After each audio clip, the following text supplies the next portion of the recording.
All right, now, everybody. Quiet, listen to me. We're going to start a show. Now, some of you people have been with me before. You know it's going to be a tough grind, but we're going to have a show.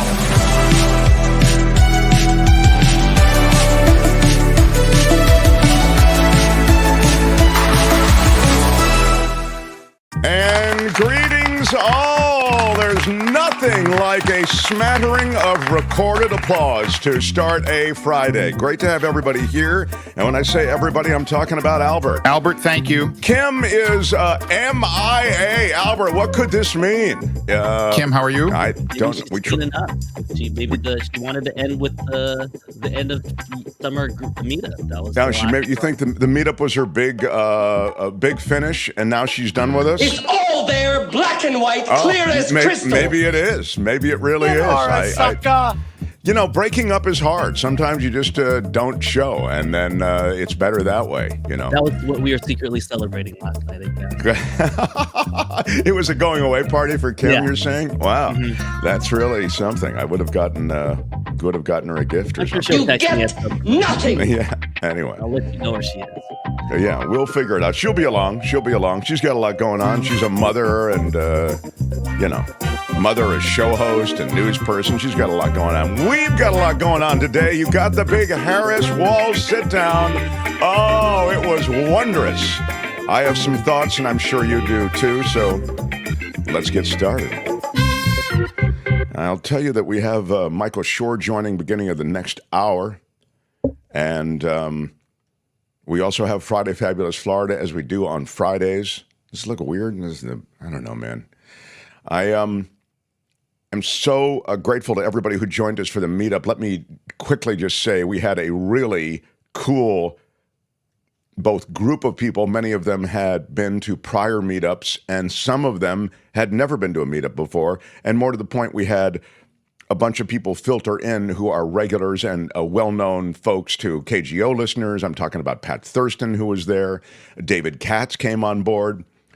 Josh Mankiewicz from Dateline was so lovely to come through, and with a lot of thoughts about politics and the American political scene. Jim Avila, the longtime ABC News correspondent, covered the White House for many years. He was there.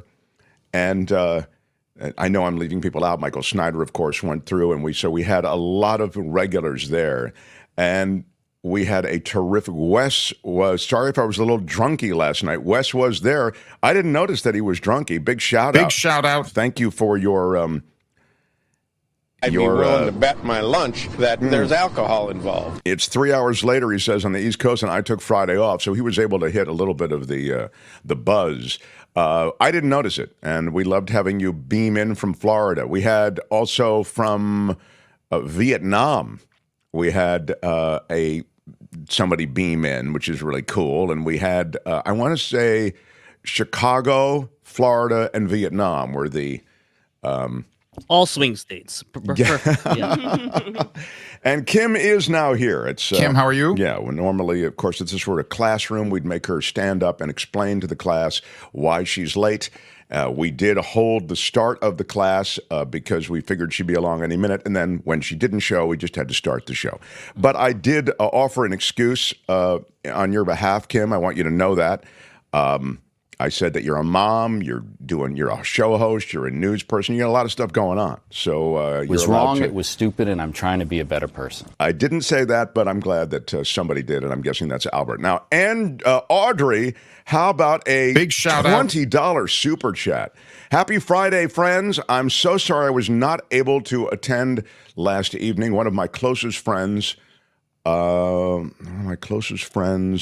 mom died. Jeez, that's brutal. Are you kidding me? I needed to be with her. Love to all. Enjoy the weekend. Wow, Audrey. Well, we missed you, and that's really sad. And honestly, that's a sad reason not to be able to make it. But I'll tell you what I'll do. We're going to do, I think, a really kind of experimental thing that could be really exciting the next meetup. And if you drop me an email when the time comes, don't do it yet, I'll make sure that you get into that one without having to pay anything, because you've already paid for this last one. So you're really generous, and We appreciate it, and sorry that you couldn't make it last night. Lucy McAllister, my favorite McAllister. Big shout out. Yeah, how about you, Lucy, with a $20 super sticker? Love my Lucy McAllister. No relation to Kim. And it was close before, but now it's not. Lucy is clear number one.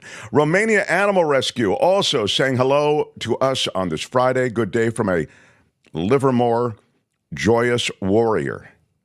Romania Animal Rescue. Big shout out. Big shout out with a $20 super chat. I don't know what that, Albert, what does that Livermore joyous warrior mean? That they're in, she's in Livermore, or they're in Livermore? Yeah.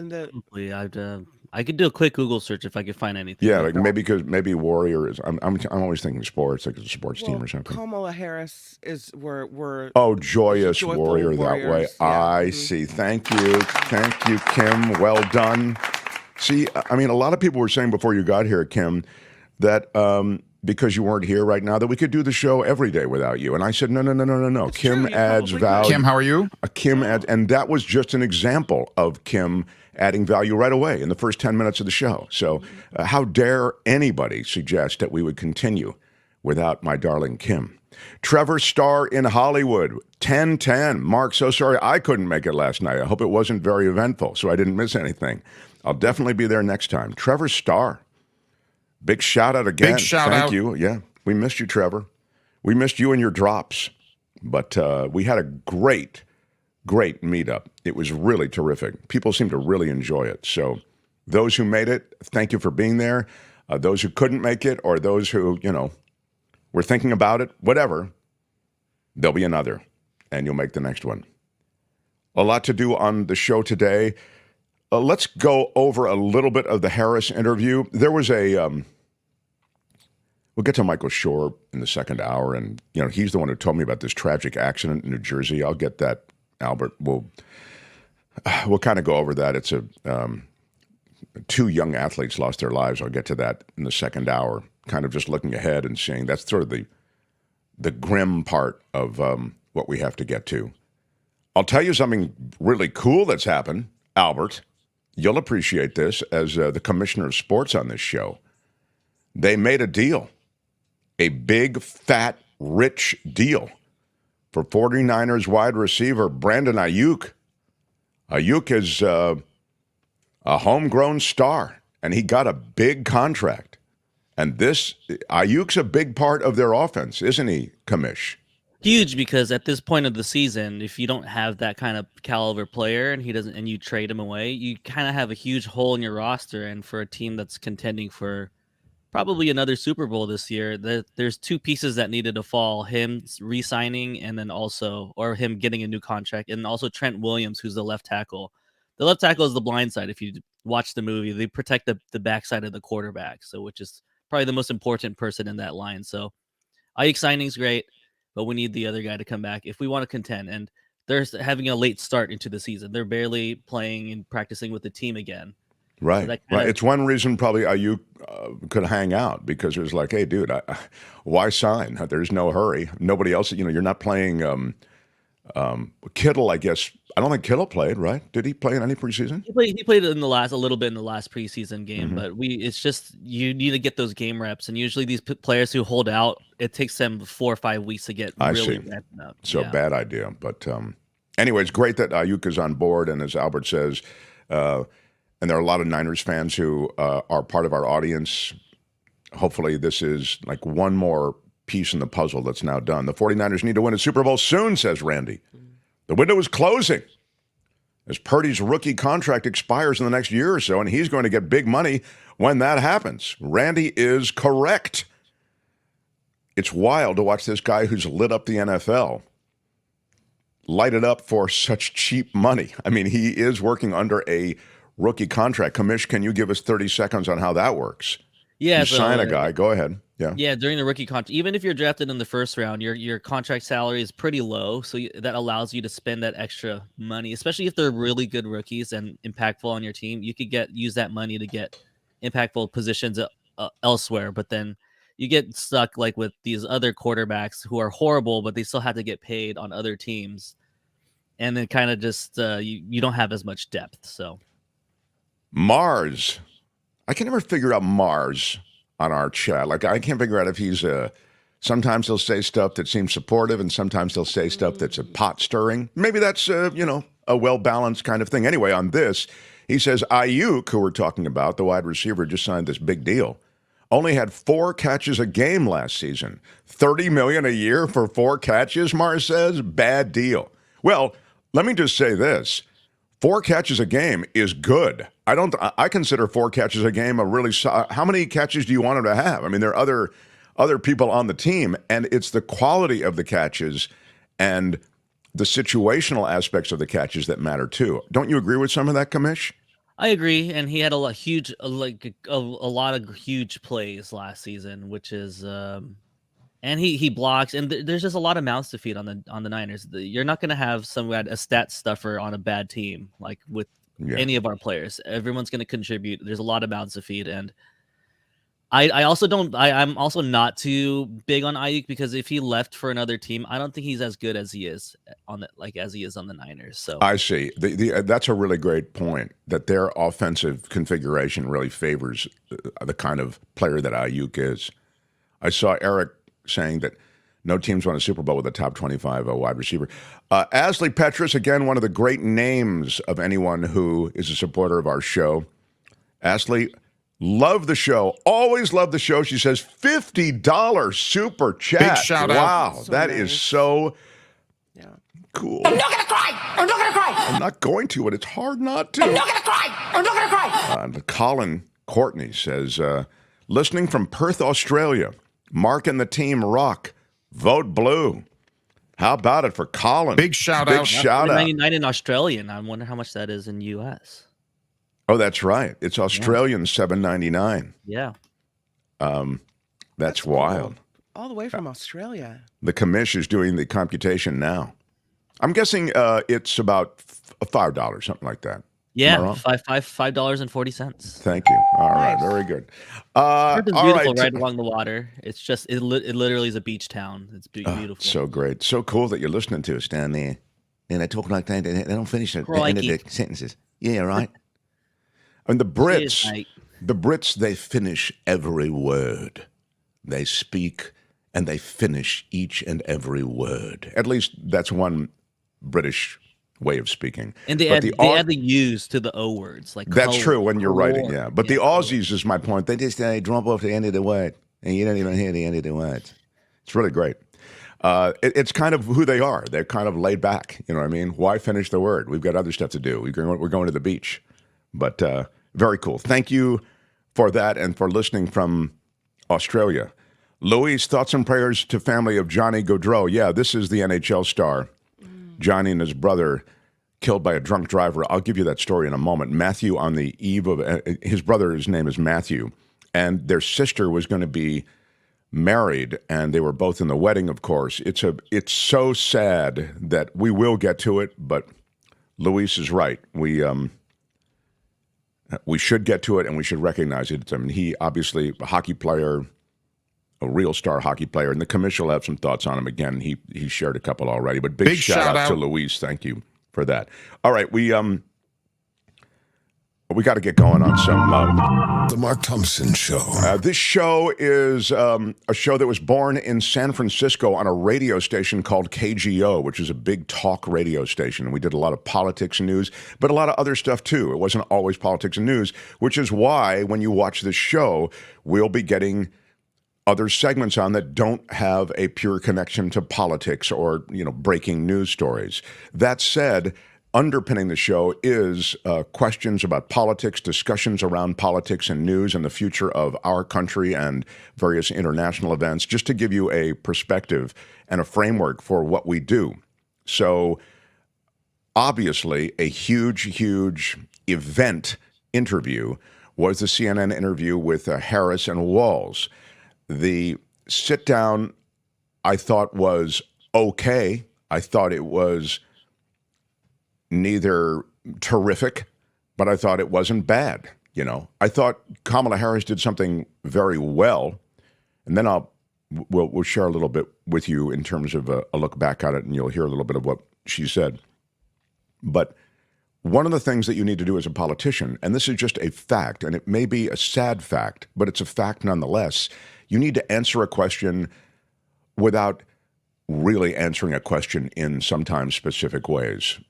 Questions are asked oftentimes to pin you down, and the best politicians, and it's not necessarily a laudable trait. You wouldn't look for this in a person that you were looking to hang out with, but as a politician, sometimes you need to slither away from a question by both giving it a little lip service and then getting your agenda or your talking point out. The best bad example of this is J.D. Vance.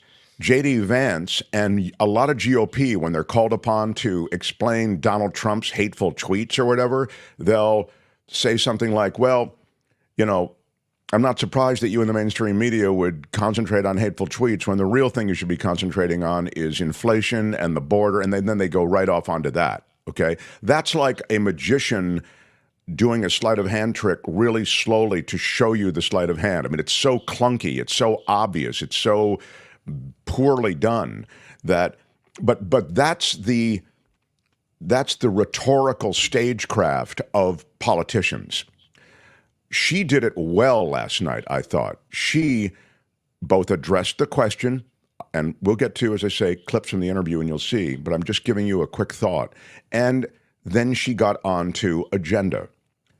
It's not easy, and I thought she did it well enough that it was a respectable job. I have one thought, and I will look at this package that kind of gives you a wrap on it. And as you watch it, maybe you'll agree with me on this. I thought from a production standpoint, from the look of this thing, it was really low rent. Now, I don't mean it has to be glitzy like those Barbara Walters interviews that we used to watch, but the sizing of everybody on the set was astoundingly poor. Tim Walz looked immense, and Kamala Harris looked like our Kamala Harris finger puppet. She was tiny. It's not, it was so unflattering. I mean, she's running to be president of the United States. You put her in the middle, and obviously he's sitting closer to camera, so he's going to be, from a camera standpoint, perceived as bigger. He's going to read bigger. And then even Dana Bash is closer. So the person who's really the focus of this interview is the tiny person at the corner of the table. It was just a bad look. The lighting was crappy. Okay, again, CNN, quick and dirty. They set it up on a kitchen table or something. I don't know where they did it. But wow, I thought that was almost distractingly poor. She had nothing to do with that. Kamala Harris has nothing to do with that. I'm just describing the general clunkiness of that production. Here's a look back at last night's conversation, Harris and Walz. Good morning, Whit. Well, last night, this was the first time that we have heard from Kamala Harris in an in-depth interview like this since she was catapulted to the top of the ticket. She was methodical in her answers, with Tim Walz by her side there defending her record with President Biden, but making it clear she's eager to turn the page. Nearly 6 weeks into her campaign, Kamala Harris overnight forced to explain her policy shifts, but arguing one thing has not changed. I think the most important and most significant aspect of my policy perspective and decisions is my values have not changed. Asked if she still wants to ban fracking, something she'd vowed in 2019, Harris saying this. No, and I made that clear on the debate stage in 2020, that I would not ban fracking. As vice president, I did not ban fracking. As president, I will not ban fracking. And on whether she stands by her 2019 support for decriminalizing illegal border crossings.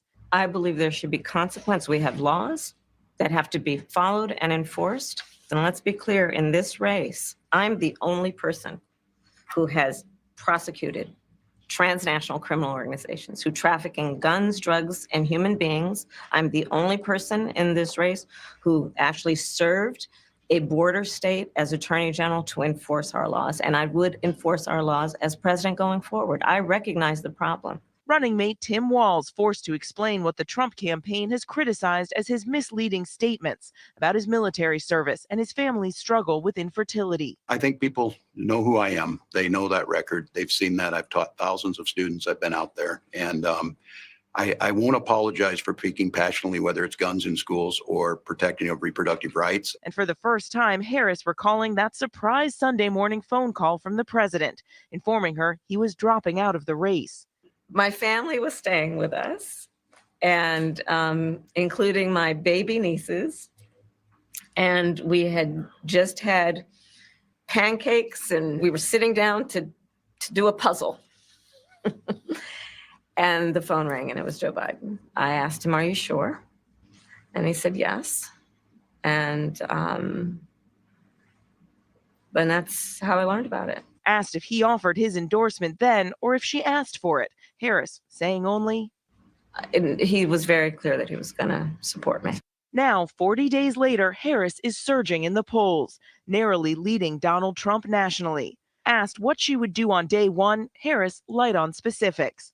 Day one, it's going to be about, one, implementing my plan for what I call an opportunity economy. I've already laid out a number of proposals in that regard, which include what we're going to do to bring down the cost of everyday goods, what we're going to do to invest in America's small businesses, what we're going to do to invest in families. She's adamant in defending her and Biden's record on the economy, but concedes. There's more to do, but that's good work. Now hoping to appeal to Republican voters, Harris also saying that if elected, she would consider appointing a Republican to her cabinet. Harris was under a lot of pressure to do this interview. Now with this big moment behind her, Harris now looking ahead to the next one, the first debate right here on ABC on September 10th.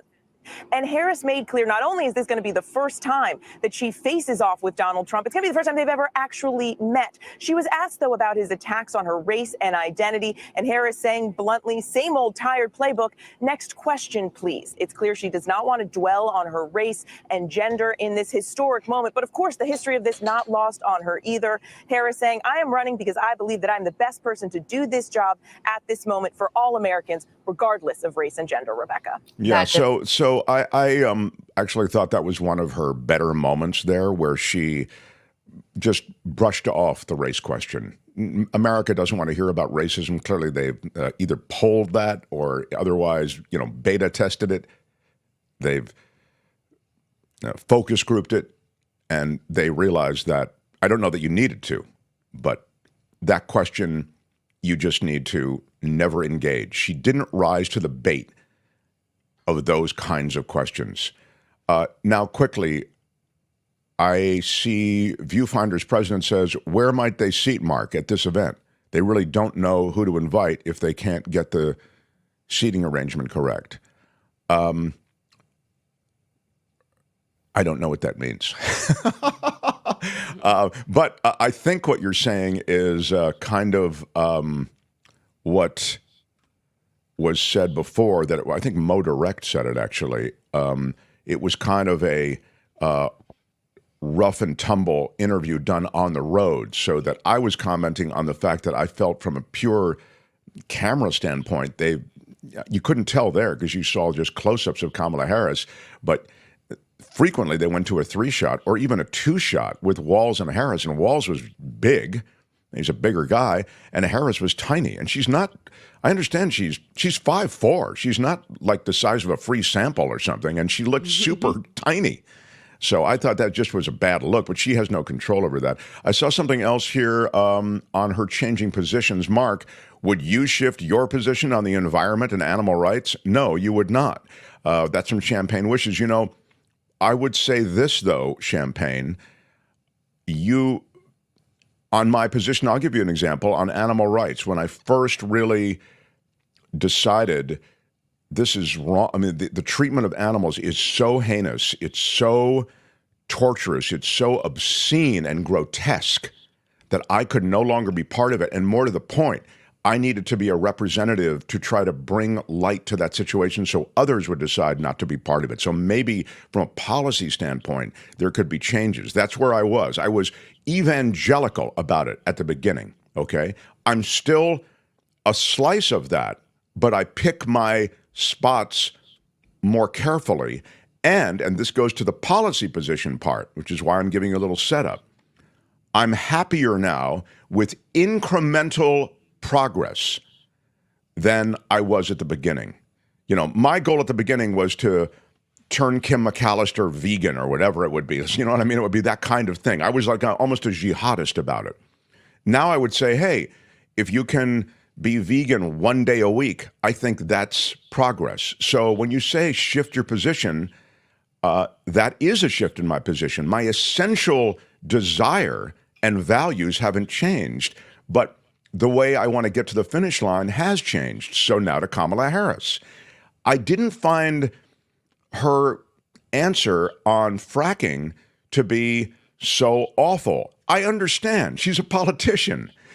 We understand what was really going on. I mean, she had to say certain things that were fairly progressive at a time that she was running in a primary. That was some years ago, but you still have to explain how now you're okay with fracking. She said essentially what I just said, which is, well, my essential values haven't changed, but I see a way for me and for this country to get to where I want to go with green energy and from an environmental sensitivity standpoint, remain positive while still allowing fracking.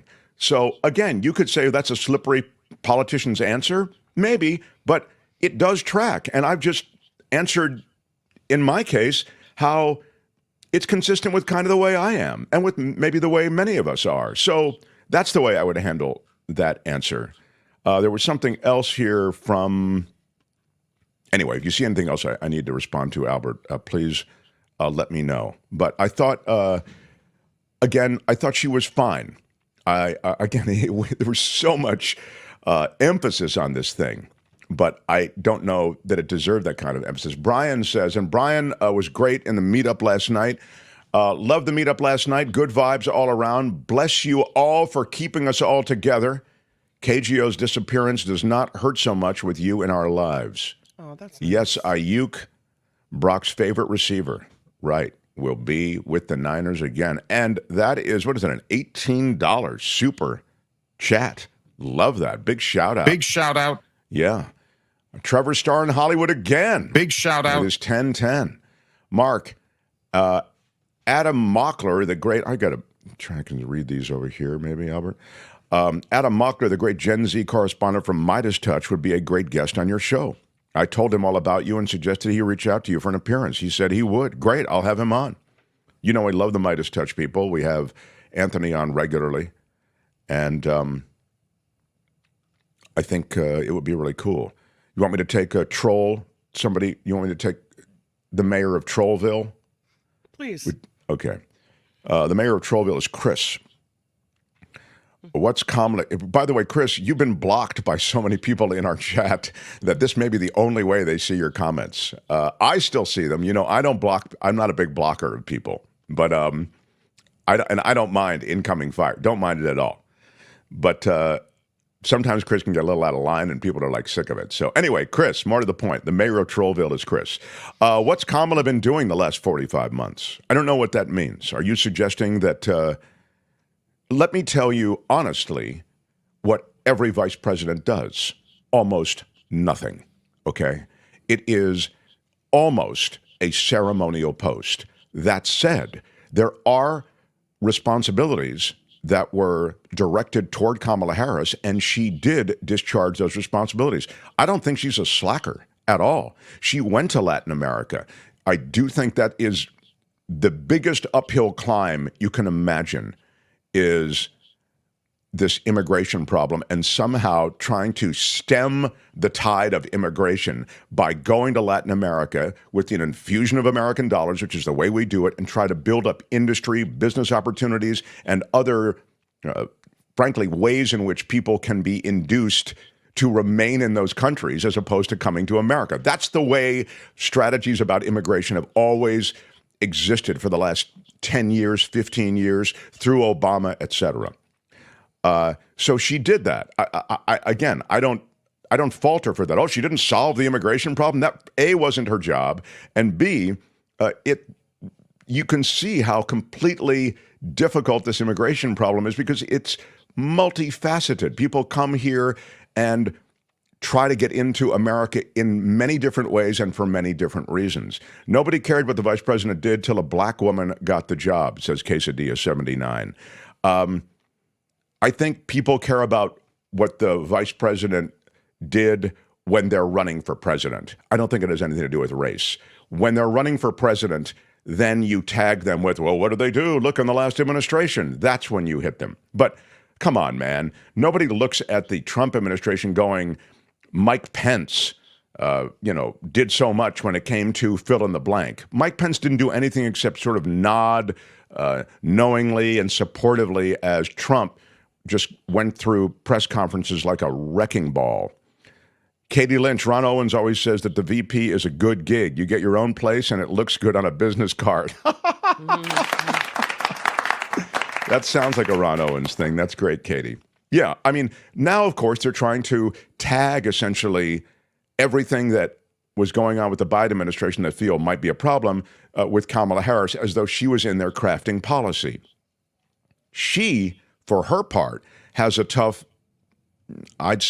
target to hit because she has to, on the one hand, take credit for those things, or at least count those things that the Biden administration was doing that might be net positives, but not so wrap herself in the Biden administration that this unpopular president, and, Biden's unpopular, I don't really understand why on some level. He, had some legislative victories, and I think he's got a lot to show for what he's done, taking us out of COVID, actually got the economy back on track. A lot of the things that are weighing us down from the standpoint of economics are not really traceable back to any kind of Biden policy. But all of that said, you could argue, well, he put more money into the system and that was the cause of inflation. We can have that conversation. I'd be happy to have it with you. But my point is simply, she has this weird spot that she's in, right? She's out of the Biden administration, so she's got that and she can't disown it. But by the same token, she's selling the future. So she can't be all about the Biden administration. So she's got work to do. What Harris hasn't been doing is collecting 34 felony convictions, insulting military families, and selling a bunch of useless crap. Yeah, Luis says that in answer to... big shout out. Chris Hultgren. Yeah. So I don't know what... That's kind of a trollish thing. What's she been doing for the last 40? Again, I think that... I think she's acquitted herself as well as any vice president, and essentially you do nothing. So again, you want to bust her on what she's done. I don't think they gave her much to do. The stuff they gave her to do, I thought, and I said this when they, assigned it to her. I said, geez, are you kidding me? So you'll get, hey, thank you so much, Joe Biden, for giving me the immigration problem and the fentanyl crisis, the opioid crisis. Are you kidding me? I mean, these two intractable, insanely difficult issues that no one can solve or even really make any substantial progress on. Give it to me, the vice president, who has little or no power within this administration. So at the time I said it. So there you go. What else do you have from last night, Albert? Did I send you something else? Yes, I have some more reaction from the sit down. Okay. This is reaction. Albert, thank you. Go ahead.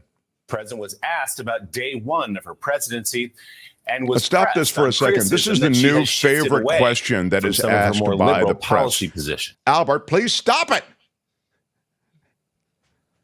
Why are you yelling? What would you do on day one question? I am so sick of that question. It is such a nothing question. What would you do on day one? It's another way of saying, review for us your priorities, right? It's what would be your top priority? What would be your top 3 priorities? I would respect more that question than the BS, what would you do on day one?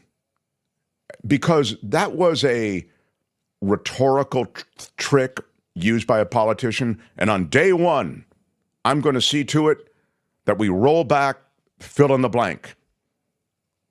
And it sounds good, but to turn it into a real question, what would you do on day one, is insane because you're not going to do anything on day one. I mean, look, what did Trump do? He had a bunch of people. First of all, they didn't expect that he didn't expect he was going to win. When he got in, it was a total mess. Read the Michael Lewis book. And he rolled back, and there was really a checklist of Obama things. He wanted everything that Obama did rolled back. All the executive orders rolled back. So that was really what he did. He went on a recriminatory tirade to essentially vengefully undo and unwind everything that Barack Obama had done. You can't say that, but I mean, on the campaign trail. But anyway, the day one thing is just it's weak. And I've probably spent too much time saying that it's weak. But so get back to it, Albert. Sorry about that. Pressed on criticism that she has shifted away from some of her more liberal policy positions. Day one, it's going to be about, one, implementing my plan for what I call an opportunity economy. I've already laid out a number of proposals in that regard, which include what we're going to do to bring down the cost of everyday goods, what we're going to do to invest in America's small businesses, what we're going to do to invest in families. For example, extending the child tax credit to $6,000 for families for the first year of their child's life to help them buy a car seat, to help them buy baby clothes, a crib. There's the work that we're going to do that is about investing in the American family around affordable housing, a big issue in our country right now. So there are a number of things on day one. I think the most important and most significant aspect of my policy perspective and decisions is my values have not changed. You mentioned the Green New Deal.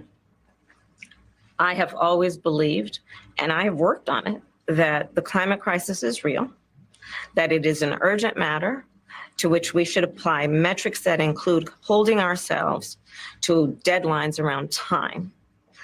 We did that with the Inflation Reduction Act. We have set goals for the United States of America and by extension the globe around when we should meet certain standards for reduction of greenhouse gas emissions, as an example. That value has not changed. My value around what we need to do to secure our border, that value has not changed. I spent 2 terms as the Attorney General of California prosecuting transnational criminal organizations, violations of American laws regarding the illegal passage of guns, drugs, and human beings across our border. My values have not changed. That's really... Go ahead. Keep it. I'm sorry. I'm so proud to have served as vice president to Joe Biden. And 2, I am so proud to be running with Tim Walz for president of the United States. How much bigger he looks than she does. Bring America what I believe the American people deserve, which is a new way forward, and turn the page on the last decade of what I believe has been contrary to where the spirit of our country really lies. But the last decade, of course, the last 3.5 years has been part of your administration. I'm talking about an era that started about a decade ago, where there is some suggestion, warped, I believe it to be, that the measure of the strength of a leader is based on who you beat down, instead of where I believe most Americans are, which is to believe that the true measure of the strength of a leader is based on who you lift up. That's what's at stake as much as any other detail that we could discuss in this election. I mean, I think that was really great. I thought that was a really great answer. I thought those answers were strong. And by the way, let me just knock down somebody right now. I'm so sorry to do this, but Delwood, you're so full of it, dude. The reason we chose those clips from it, he said, come on, another clip from MSNBC, journalism, not. The reason I just chose the MSNBC mashup is because it was a good mashup. That's the only reason. You didn't hear any MSNBC, Rachel Maddow, or who are the other people on,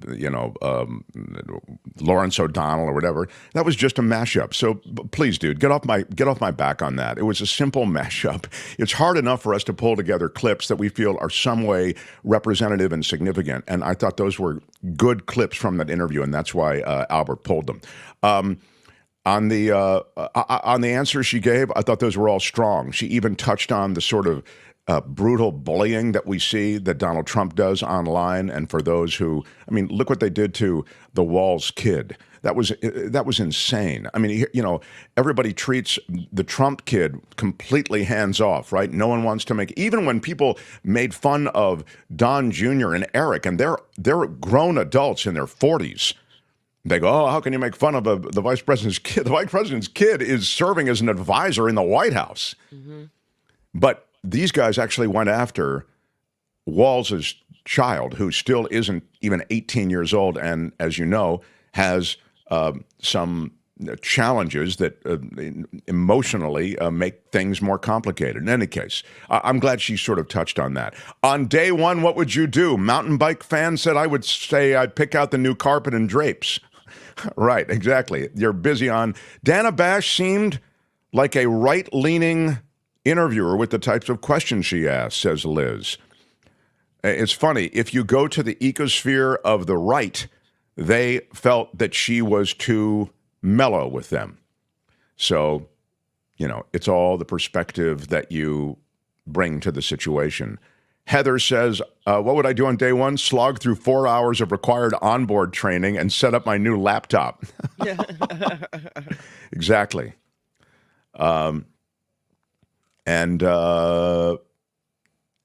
Anyway, look, on the border, generally, it's always answered in platitudes and generalities, and that's the way every politician has handled the border. They had border legislation crafted by the GOP. It was ready to go to the president and actually be signed by Joe Biden, who indicated that he would sign it. And Donald Trump KO'd it. It's that simple. That's why I think those border questions boomerang on them. So, anyway, hit the thumbs up button and then subscribe, says Ricky. Thank you, Ricky. Smash it with like your iron rod. Yeah, smash it like a boss. Christians who attack kids but ignore Matt Gaetz, says No Contendo. Yeah, exactly. Big shout Thank out. you. Big shout out to No Speaking Contendo. of What Matt is it? Gaetz, it might be that time of the show. Where we got to do Florida? Yep. Okay. The clock on the wall has really gotten past us. I'll tell you what, everybody. We will get to more politics, more reflections on this, the latest polls after the top of the hour. Michael Shure's reflection on where we sit right now. There are a lot of stories still to be done in politics. The Arlington Cemetery scandal that won't go away. The hush money case that Donald Trump is trying to make go away by getting a change of venue. All of that as we continue in the second hour. So smash the like button again. It helps us in the YouTube universe. And stand by for Florida in just a moment. Minutes away. The Mark Thompson Show. It was great. I loved it. How would you handle this? We could try ignoring it, sir. Morning. You cannot say you love your country. Where are my weed smokers at? Stay at home and get baked. Right on, everybody. If you're just joining us, Fridays bring us to a segment that features a little weird, a little lawlessness. We concentrate on one state where it all goes down. This is Friday Fabulous Florida. It's time for Friday Fabulous Florida. There is a gigantic alligator in my kitchen. A look at the weirdest stories from our weirdest state. Well, it's got nudity. It has alcohol consumption. It's got every manner of misbehavior, this particular iteration of Friday Fabulous Florida. What? Yeah. A woman in the Florida Keys. She's there for a job interview. She crashes into the bar while drunk and spits on the deputies when they arrive. Yes, it's a... I don't think that interview went well. No. That is an odd way to try to get the job. A woman visiting the Florida Keys from out of state with her husband to meet a possible employer ends up in jail after downing a half a bottle of liquor in 5 minutes and crashing into a combination bar liquor store, then fighting with sheriff's deputies and spitting at them. Her husband is no day at the beach either. He wound up also being taken in. There she is, her booking photo. I got to say, I know she looks angry or concerned, but I think that scowl she's got going is very respectable. I really like it. I think that helps her. And on the booking photo scale, I'm going to give her I really like this. 8.5 is what I'm going with. Wow, really? Yeah, I really like it. And thank you, William Lundgren says 9 with me. He's but most people are in the 5s, the 4s. She knows what she did. That's what she looks like. That's right. She knows what she did. Exactly. Looks like she's just had a really rough day. Well, she has, 6. Kim. She's had a rough day. Mm-hmm. Where do you're 6. I'll give her a 6. Okay. And what about her husband? Can you put him up there, Albert? Because he looks a little less scowly and a little more, I don't know. He's got his eyes are wide open. Now, see, I'm going to elevate that one. That one I'm giving an 8.5 too. Yeah, that's funny. I'll give him a 7. It's the crooked mouth, I think. Oh, I see. Didn't even notice that. I'm looking at his eyes. Are those eyes the eyes of somebody on he looked dilated or something? Yeah, that looks like they said that they're going to take a photo on 3 and actually took it on 2. Well, according to the arrest report, Kimberly Marie Robbins, 47, and Charles Fronefield Lambert, 41, both of Elizabeth City, North Carolina. They were in Big Pine Key to meet with the employer. The arrest report says that Lambert told deputies they drove to the Coconuts Bar and Liquor Store there on Overseas Highway. Robbins went into the bar, purchased a bottle of Crown Royal, and drank approximately half of the bottle in about 5 minutes. She got into an argument over her drinking. Bet my lunch that there's alcohol involved. At some point, the deputies are saying that Lambert hit Robbins, and deputies deputies said that Robbins got into the truck to get away from this dude, and then drove the truck into the side of the building. That's what caused the damage. When the deputy arrived on the scene, she was asked if she was okay, and she was asked to step out of the vehicle. She said she was fine. She got out of the truck. There's a strong odor of alcohol, of course, and she ended up losing her footing and falling onto the floor, and at some point spitting at deputies. She was angry. Yeah, she'd had enough. And Coconut sounds like such a happy place. Good day, sir! Exactly. I've told you I'm right. A Florida man accused of stealing over 120 gallons of cooking oil from a restaurant. He jacked this stuff from Claremont, Florida, and then tried to take it across state lines. I mean, it's a wild idea, but it just might work. Yeah, the big cooking oil caper. Police said the manager of the nearby Beef O'Brady's restaurant spotted the suspect. One place you'll never find Mark Thompson. Yeah, there's nothing Beef on O'Brady's. Beef O'Brady's will be, I'll be driving by, not even slowing the car down for that one. Anyway, the man was arrested last week. Nearly 130 gallons of cooking oil was stolen from this restaurant. So this dude wearing all black, I don't know, that's just the description. I don't know why that's important. But after the manager confronted him when he was engaged in this heist, the suspect fled in a white, beat-up work van. The van was later pulled over. You see it right there, the hose and the way, I guess, he sucks out the cooking oil. Busted.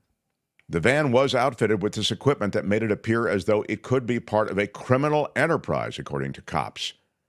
There was a pair of bolt cutters near the front of the cab and around 129 gallons of cooking oil worth over $430. It's a tough way to make a living, but it is a living. That money, of course, would be for cashing in the cooking oil, which had been jacked from the restaurant. He was arrested, the suspect was, and taken to the Lake County Jail, where he'll have to reflect on his cooking oil fortune. A Florida man is arrested 75 times. That's right. The count is in, the official count. He started his arrest record in 1985. And he's been going strong since then. Now his 75th arrest, everybody. I don't know if there's a ceremony of some kind. That's a milestone. Well done. It is. There should be something. I don't know. Yeah. Like a little cake at the jail, you know. Exactly. Cake and punch. Yeah, it should be like those gender reveal parties. They should have them right there. They need to have like an honorary cell for him. That's that's his cell. Yeah. Yeah, the throne, a special throne for those who've really gotten their punch card hit that many times. 75th arrest. There he is, Mark Brentz, 57. He's still got a lot of arrests left in him. He was arrested last week by Florida law enforcement after an investigation launched earlier this month revealed a barcode manipulation scheme targeting Lowe's stores across Hillsborough County and Clearwater. Brentz was booked into the Orient Road Jail. I wonder if he has a favorite jail now. He's been booked in so many. He looks like he's been arrested so many times that now when they book him, he can barely stay awake. He's like, I think he is kind of bored by the whole thing. Mm-hmm. That's true. He has the look of a guy like just saying, can't you use one of the other 74 pictures, for my other arrests? Don't you know who I am by now? I'm going to give him a solid 7. Yeah. What he looks a little like James Taylor is right, Ren. He does look a little like James Taylor. Yes. What do you give him, Kim, before I move on? I'm going to give him a 5. Okay. He actually did, this defrauding scheme, the one with the barcode, got him some serious money. I mean, thousands of dollars is what he's accused of stealing. And finally, there's James Taylor. I think that Ren really, I give you mad credit, Ren. Yeah. Yep. Not, now, James Taylor is kind of smiling, which is what is deceiving. But you take that smile off James Taylor's face, he's a little, Yeah, that's like James Taylor before having a Snickers. Like, that's oh, that's too good. Albert, thank you. A naked woman. All right, settle down. Disrupts a birthday with doll antics. What? A Florida woman arrested for walking around outside this birthday party naked. Grace Ann Sharp, 56, charged with indecent exposure. The incident happened along Fowler Avenue in Pensacola, Florida. She looked so happy.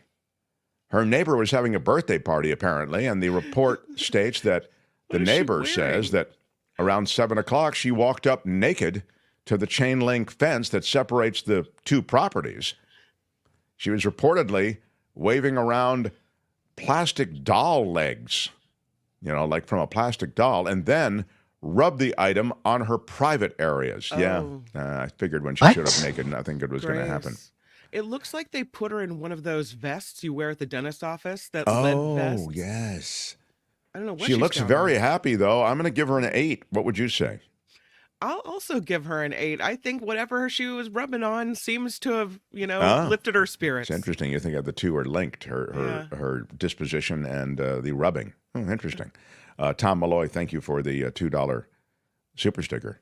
If we're going to do Tom Malloy, then we should do Kelly Malloy, because look at that. Wow, Kelly Malloy for $100. A big shout out. And I'll even come back to that after Friday Fabulous is over. But I have to round this out. I'm in the middle of a story with a naked woman rubbing on herself. Kelly Malloy, though, I'm not going to cry.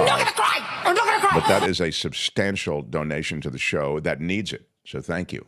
Anyway, to just button this out, the neighbor made the kids go inside the house. They didn't want the kids seeing this any more than they'd already seen it. And the neighbor said, I know it's hot outside, but you got to go back inside your house. So she was rounded up by authorities. And that is our slimmed down Friday Fabulous Florida. What is we have to pick a favorite. We don't want to pick a favorite. It's in the bylaws of the show that if we do Florida, we have to pick a favorite story. So quickly, Albert, what is in the chat? I have 3 options. I have the drunk job interview, the oil theft, and James Taylor arrested 75 times. Before we get to what's ahead in the chat, Kim, what is your favorite, please? I'm going with the doll dancing good time girl. Wow. That's the reason that this place is fun.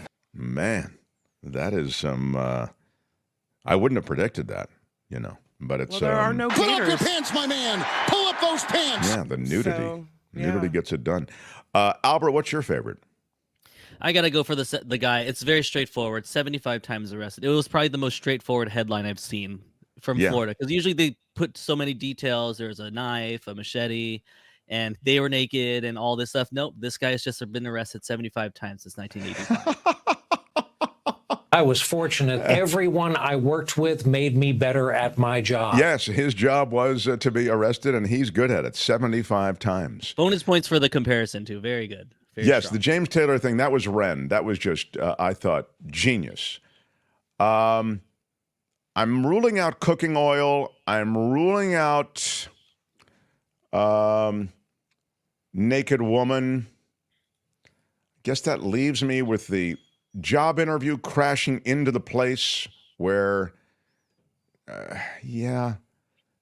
75 times. The Mad Libs there spitting on the cop. Yeah, I'm going to go with the Driving woman there for the job interview, and she gets drunk and drives into the bar. And yeah, I mean, I know that there were extenuating circumstances, but it's really nudity. Now you're talking, says Gordon Andrews. Anyway, vote for your favorite in the chat. If you're watching, as most people do, in delay, you can, if you're on YouTube, you can indicate your favorite there. We do look, and it's something of a litmus test for the kinds of stories that the audience sparks to. And then Albert, who is the commish, he does handle the curation of Friday Fabulous Florida and can make his curation conform with many of the stories that you spark to. She clearly hadn't done her hostile workplace training module yet. Exactly, exactly. She was getting fired before she was getting hired. I have mad respect for that. That is Friday Fabulous Florida for today. This has been Friday Fabulous Florida. There is a gigantic alligator in my kitchen. Y'all come back now here. On The Mark Thompson Show. Let me know when Michael Shure gets here, if you would. I want to, before we get to Michael Shure or anything else, I want to acknowledge once again the generosity of our audience. You know, we are a crowd-funded show. The show is supported monthly by Patreon and PayPal subscribers, and it's not even a subscription. It's really a donation. So it's a community of supporters. It's like an NPR PBS model. So it's sort of like, if you like this show and the guests that we have on and the conversations we have and the interaction with the audience and anything about this show that you feel is worthwhile, you'd like it to continue, please support us through Patreon and PayPal. There are links to Patreon and PayPal underneath all our videos. Hot links take you right there, and then you can decide how much you want to contribute and be part of that support community. In addition to that, and we're also at themarkthompsonshow.com through the main website, and there are hot links there. In addition to that, during the show and even after the show, you can make contributions. And today is quite extraordinary because a big shout out for that $100 donation from someone who regularly donates to the show, Kelly Malloy, but at the $100 level. Thank you. That's really It chokes nice. me up. I'm not gonna cry! I'm not gonna cry! I am choked up by it, though. Thank you. Even Delwood Kelp, who doesn't like anything. He's just a malcontent, that Delwood Kelp. He's such a malcontent that he changed his name for this chat. He said, way to go with the $100. That's really high praise. So thank you again, Kelly, and thank you. I'll give you the 4 thank you. Thank you so much. What were the 4? Where are the 4 thank you? Thank you. Yeah. Vilma says, for $10 super chat, I'm tired of the chaos from Mr. Trump. I'm tired of the bullying, the name-calling, and the disrespect of democracy. Thank you, Vilma. Big and shout out. Look, I think we're all sick of that. I mean, we just feel weary. And I think that's one of the reasons that Donald Trump is flagging a bit in polling. I think the nation, the voter, is weary of all of that. Blue Spark, thank you for a $10 super sticker. Big shout out. Big shout out, and thank you so very much. It really does matter. Edward Lee for $2. Big shout out. Mark, would you like my Otani bobblehead for $10,000? So Edward Lee is talking about something that truly was a phenomenon. You know this, Albert. You saw the lines to get the Otani bobbleheads? It's Sure. insane. Yeah, all day. This is Ohtani and plays in Los Angeles for the Dodgers. And then in addition to making it exclusive, they give him to the first 40,000 people, which is pretty generous. Most times, I think with the Giants, it goes for like the first 10,000 people get the bobbleheads. 10 to 20 usually, depending on how premium the item is. Yeah. But those people were lined up for hours and hours, and it's really hard to root against Shohei, even though he's on like the most hated team I've ever liked to me. Because I'm this is to our. We have Los Angeles viewers and listeners, and you understand that, as I've explained, since our origin story is the Bay Area in San Francisco, Giants and Dodgers, one of the great rivalries in baseball. You can expect that Albert, huge Giants fan, is not going to say much nice about. But even I dislike him though. Like he's such a talent. And then the Yeah. first pitch was his dog decoy. He left the ball. I wanted to show the clip, but I think MLB hates anybody sharing their clips. So. Yeah, we'll get demonetized instantly by sharing the His clip. dog basically did the first pitch, retrieved the ball from the home from the pitching mound to home plate. Very cute. Yeah. And they're in addition, just to round it out, they gave away, in addition to the 40,000 Ohtani bobbleheads, they gave away these gold. It was random who would get them. These gold Ohtani bobbleheads. So a handful of them. They almost like was winning the lottery if you got one. Those are going for $10,000 a piece. Never been anything like this. Maybe more, now, but. So that was a reference to. But Ohtani is so good for baseball, so good for his team, and so good. All right. I see Michael Shure just popping in. So that's I'm good. loving it. I'm loving it. The Mark Thompson Show. This guy has forgotten more about politics than most of us will ever even know. He's so nice to join us. Last couple of Fridays, I think he's been on the road. He's been at conventions. He's been covering any manner of things related to conventions and rallies and politics. Love that he's here this week. How about it for Michael Shure? No, I was last week. We had technical problems in the field last week. Could not get it. Yeah. But you tried. That's right. You came on late, I think, last week because you couldn't get a signal out. Convention, there was had some rough times, but the convention was also difficult because of travel and whatnot. But well, we appreciate you do. You ford a lot of whitewater rivers to be with us. I don't know. Normally, I wouldn't start with something so sad, but we were talking about it, and it was even remarked on before we even started talking about it in the chat. And I know you're a hockey fan, but just from the standpoint of humanity, this story that just broke with the brothers being the victims of drunk driving. One of them's an NHL star, isn't that right, Michael? Yeah, Johnny Gaudreau. His nickname's Johnny Hockey. He's been in Columbus for 2 seasons. He was the most sought after free agent coming out of Calgary, where he played a good long time. He signed a huge contract, and the fact that he went to Columbus really put the Blue Jackets on the map again in hockey, as they'd had some rough years. It's an impossibly sad story. He and his brother both played at Boston College.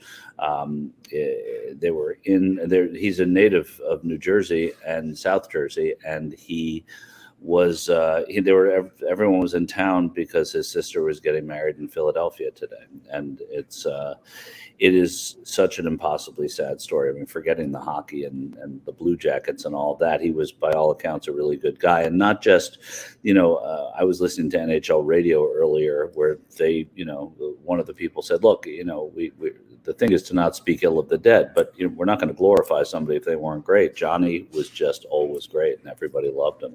I guess they called him Johnny Hockey because he was just so enthusiastic. Exactly. Yeah.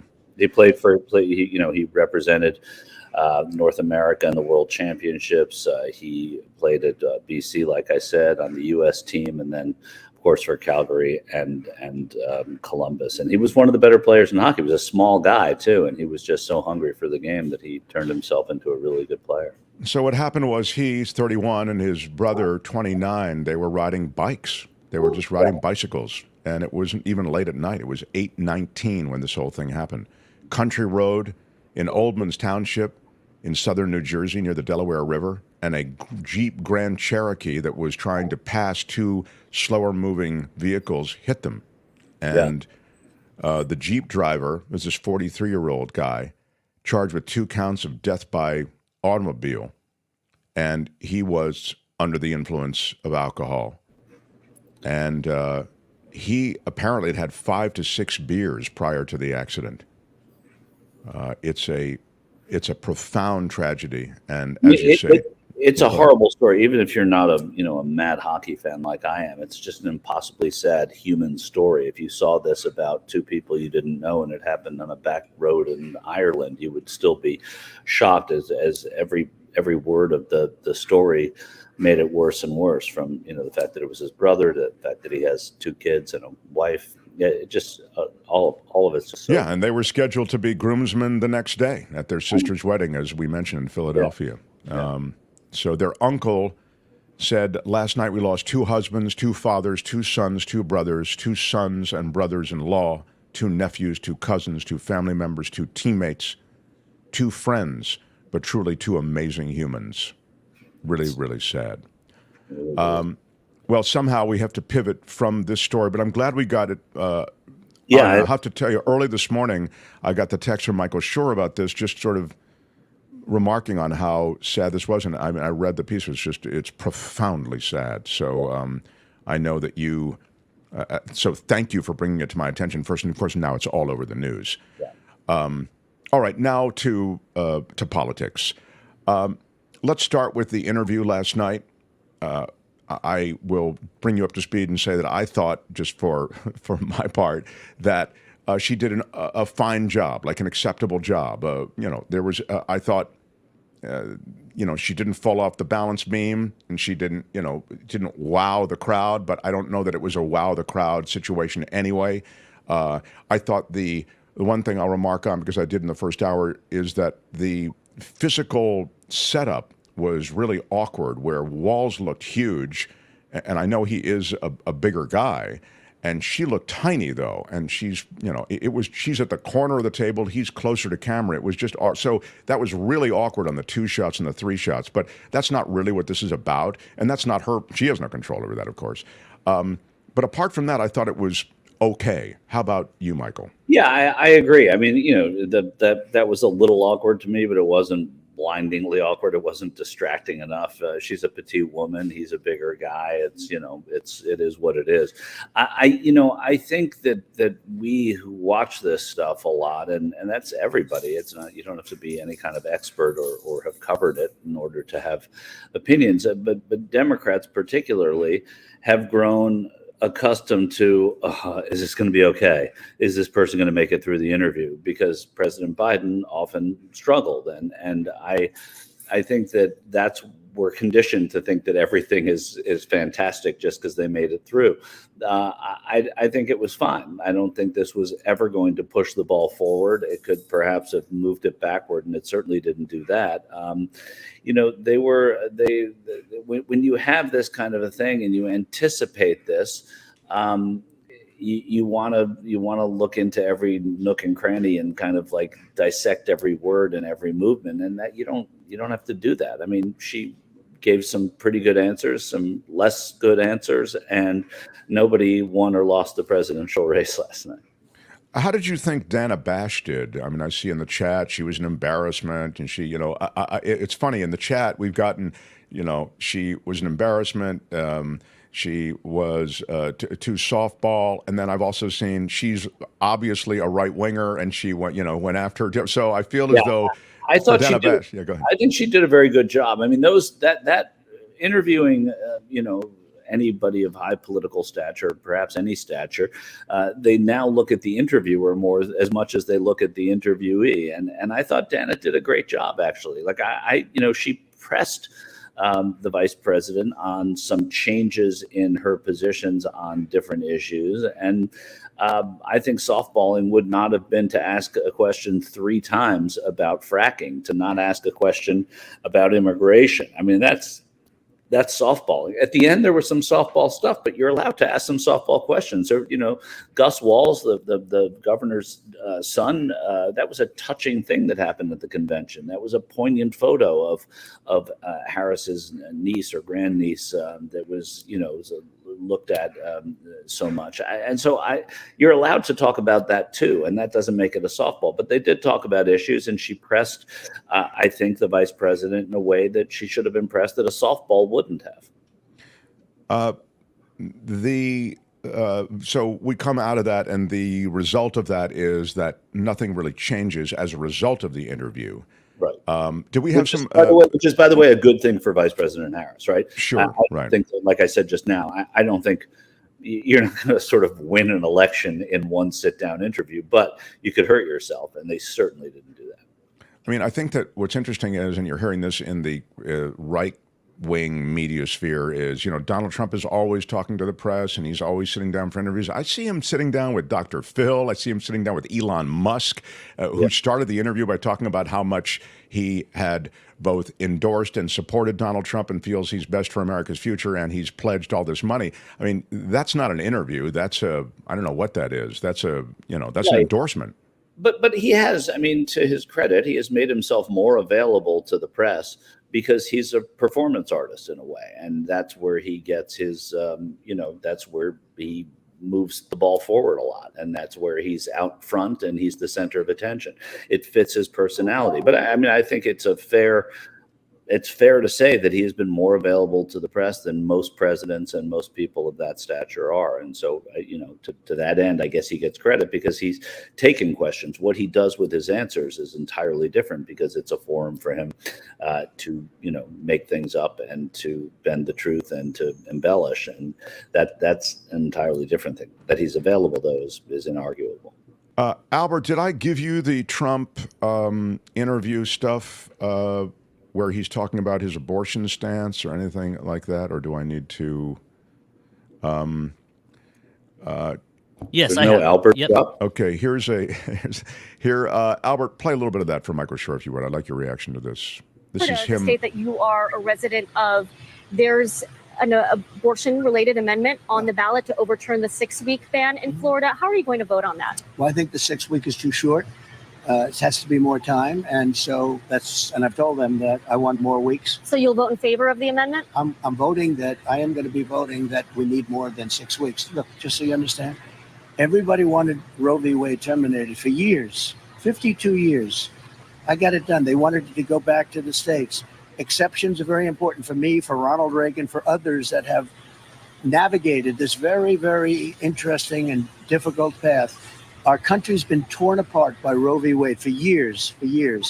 And if you go back 10 years, 15 years, all they wanted to do is they wanted it back in the states. They didn't want it to be in the federal government. I was able to do that.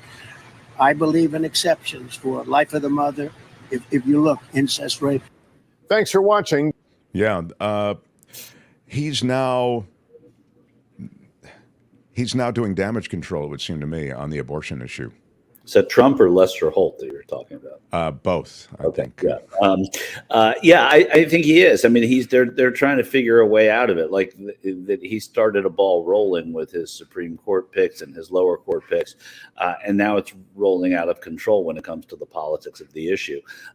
And for him to say that people have been wanting, everybody's been clamoring for, and I'm not quoting him directly, for an end to Roe v. Wade. That simply wasn't true. In popular, when you poll America, it's almost 3-2 or 2-1 the support for Roe. So I think that he's got to navigate this issue in certain places, and he can afford to alienate some pro-life people with that position, which is the luxury of being the Republican nominee. He almost did that a little bit in 2016. He gave a wink and a nod to people, and he tightened up a lot once he got out of the primary. So I think that it's going to be tricky, and I don't think anybody who is vehemently pro-choice, or for whom abortion is their number one issue, that I don't think any of them are going to be voting for Donald Trump. So he doesn't have a lot. And what you're similarly saying is, on the other side, those people who want a total abortion ban in America, the pro-lifers as they call themselves, they will be voting for Donald Trump because he's serving up, despite what he says, judges that are turning back the clock. And they can suffer a little bit of political moderation out front because they've gotten what they've paid for and in Donald Trump. So it's really the independent voters that he's trying to navigate around, and it's a question of whether or not they buy what he's selling. And I think it's going to be harder for him to sell it in 2024 than it was in 2016. Including the reference to Ronald Reagan was not an accident. He answered with that, and I thought, oh, yeah. Right. Oh, yeah, Ronald Reagan. He's like Ronald Reagan. We won't do that when he talks about immigration, though. People pull out Ronald Reagan on the Republican side when it's convenient, and it becomes less and less convenient the farther right that party goes. How much damage, I'll ask you, is the Arlington Cemetery dust-up doing? Again, it's clear that campaign staffers physically moved someone who was trying to stop them from photographing in an area you're not supposed to photograph at Arlington Cemetery. The initial denials, then changing the stories, and then ultimately, and do you have that also, Albert? Did I send that to you, of Trump saying, hey, they asked me to take a picture, and he does his thing where he's essentially just serving up facts. Here we go. Here's a little bit of Trump talking While about I was that. there, I didn't ask for a picture. While I was there, they said, sir, could we have a picture at the grave? You have the tombstone. You have the name of the tombstone. They're crying. They died because of incompetent leadership of Harris and Biden. They said, sir, could we have a picture? I said, yes. All of a sudden, I hear that it's some kind of a PR thing. It's a disgrace. So there you go. Thank you for that. Thoughts, Michael? I love when campaigns start and it becomes Harris and Biden. Can you imagine if people referred to the Pence Trump years to Donald Trump? I think it's going to hurt. I actually do. I think it furthers a narrative. Vote Vets is up with an ad that I think I may have sent to you already today, Mark, that is scathing toward Donald Trump. He has a record of saying and doing things that are offensive to veterans. And I do think that independent veteran voters, younger veterans, people who weren't veterans in 2016 who are now, I think their support is going to be harder for him to get. And that's something that Republicans count on. Again, I'm not saying that Democrats are going to win the veteran vote, but we're talking about what you just outlined there, and which is that the Republicans that are supporting Donald Trump are staunchly behind him. Same on the other side. And there's this small number of voters in the middle that are made up of veterans, African Americans, white Wall Street workers, pharmacy workers, and restaurant workers. I mean, they're everybody, right? But Donald Trump needs them, and he needs them in a way that he can't count on them anymore. And I think it's going to be, this is just another challenge for him now that the race is closer, for him to get these voters. And I think, so that's why I think it hurts. I don't think it hurts in a macro way, but very much so in a micro way. I want to play you the spot that is running. It's really very edgy and very directed. And it speaks to, before you run it, I just want to ask one thing, or just remark on one thing. He's been insulting toward veterans and toward those with military service and Gold Star families, and using the military as props when he sent them to the south of the border. Remember at Christmas time, because there's this, the invasion of people from Latin America were coming. In other words, he's used the military in ways like he uses the flag when he hugs the flag.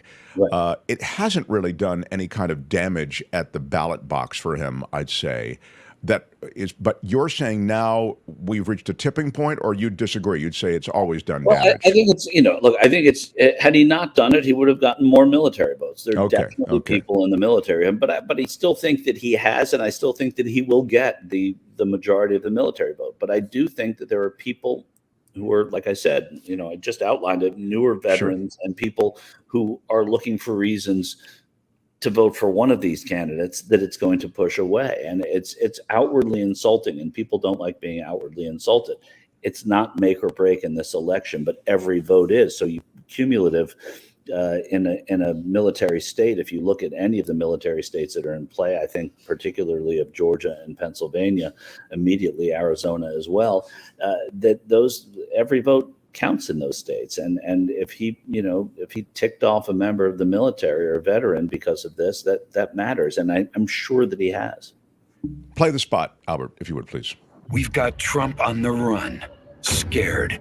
His insults about service members catching up with him. He's panicked. Losers and suckers, he called us, confirmed. Refusing to be seen with wounded warriors because it makes him queasy. Refusing to salute the fallen of World War I because he, quote, doesn't understand what was in it for them. Because he was afraid his dye job might run in the rain faster than he ran to a quack doctor when the draft board called his number. Comparing his sexploitations with the likes of Jeffrey Epstein to the sacrifice of those who went in his place to Vietnam. Now, maybe the greatest insult of all, turning a military cemetery visit into a political stunt with cameras in tow. In Section 60, one of the most hallowed acres of all, and when an Army civilian official told them they were breaking federal law that bans politics and campaign cameras, Trump thugs verbally and physically assaulted her. Disgusting. Donald Trump, the grave markers veterans and military families drop a knee to, are not your political props. They represent the heroes we served alongside, men and women you could never measure up to, friends who lived and died by the oath we all swore to uphold, something you will never understand, and why we're doing our damnedest to make sure no service member ever has to salute you as Commander-in-Chief ever again. It's a powerful spot. Oh man, it's a really powerful spot. I mean, it goes through piece by piece. I wish they hadn't said the hair dye or the dye job line because it was cheapens beneath it a little that. bit. Yeah, it was beneath that ad, but it doesn't matter. It doesn't take away from the fact that it was a really effective ad. And I think that, going to what we said before, these people are insulted by this man, and many of them are, and that doesn't happen in a vacuum. That matters. Hey, let me ask you about something we've never touched on before, and it's a thing, and you can tell me if it's a thing that should be a thing or if it's just something that is a distraction. I suspect it'll kind of fall into the latter category. It's this bookmakers' constant shifting on who is the likely winner of the presidential election. They constantly update these odds on various sites. And so after the interview last night, which, as I say, I thought was just it's a push at worst. You know what I mean? I didn't think there was a win or a loss, and you've just kind of made the same point with more insightful specifics, which is why you're here. The idea somehow that she could slide a little bit, but she has on the betting sites, her chances are now actually have dropped a bit. Can you just tell me whether that really is a thing that I should look at, or should I just, forget it forever? Mark, if I told you years ago to not look at betting sites, both of our lives would be better. So I'm not going to change your mind now. But honestly, I think, it matters. I think gambling is new to this, right? And there's always an edge that the player has until the bookies figure out how it works. I know a lot of people made a lot of money on MMA or UFC when it first started because the bookies didn't really know how to handicap it and which way it was going. And now the bookies are doing what they're very good at doing, which is winning and beating the player. So I think this is kind of a new thing. And I think it matters in that it does tell you a little bit about where smart money typically is. I think that it's politics hasn't changed enough overnight to think that just a bland interview changes the course of the election. And so I think that, in the big picture, it hasn't changed that much. So I think the bookies are going to learn that. And again, we predicted it here. Kamala Harris is going to have some tough weeks of these next 67 days. There are going to be some tough days. There are going to be days that are not as good. There's going to be an answer she gives that isn't great. There's going to be a hot mic somewhere. There's going to be something that we find out about somebody that she knew. I mean, all stuff we can't predict. But if she keeps going in this direction, she's going to keep this as tight as it could possibly. be, and probably in some states overtaken a permanent way the former president. So I think that, that it's interesting to look at this stuff, but I don't think they know what to compute just yet. But they're going to get it much quicker than we do.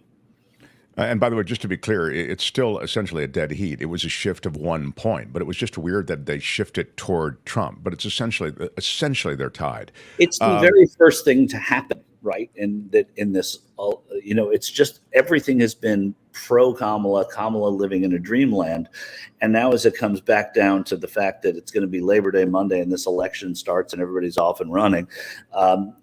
I think that they're going to be a little more nitpicky about things, and the honeymoon will end. But that doesn't mean that the race is going in the wrong direction either.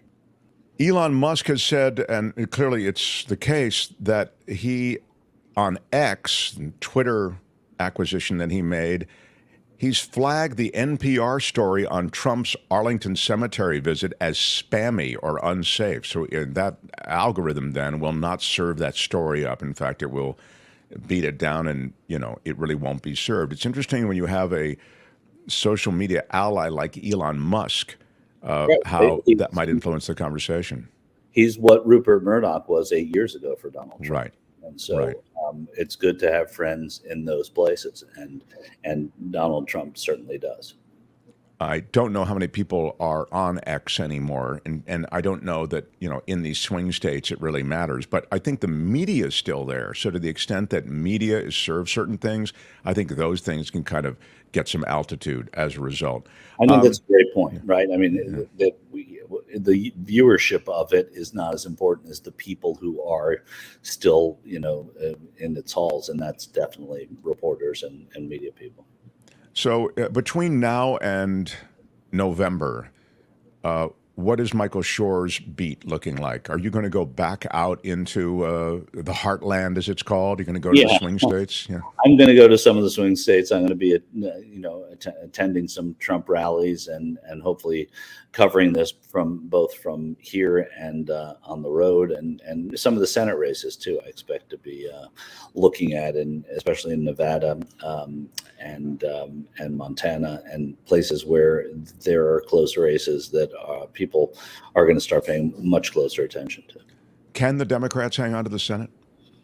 I think their best case scenario is to stay right where they are, is to, have the vice president and Governor Walz, in their hopes, be the deciding vote in the Senate. But it's not looking as good there as it is in the House at this moment. And I think Vice President Harris being at the top of the ticket really helps the Democratic House, because a lot of those contested seats are in California, where that's her home state. She's a favorite daughter, and because of that, I think you're going to see a lot of a lot of turnout in California, and especially in those competitive House races, that I think will help the Democratic candidate. I'd rather be the Democrat running in those races than the Republican, since this change in the election. It's weird that California is critical in terms of the future of the Democrats on Capitol Hill. No. I mean, when California and New York were really basically decided the House for the Republicans in 2020 and 2022, in 2022, that's the most amazing thing, is that these two states that are as blue as you can get, really, and in terms of consistency and recency, and those are the two states that really gave the Republicans their majority in the House. It's astonishing.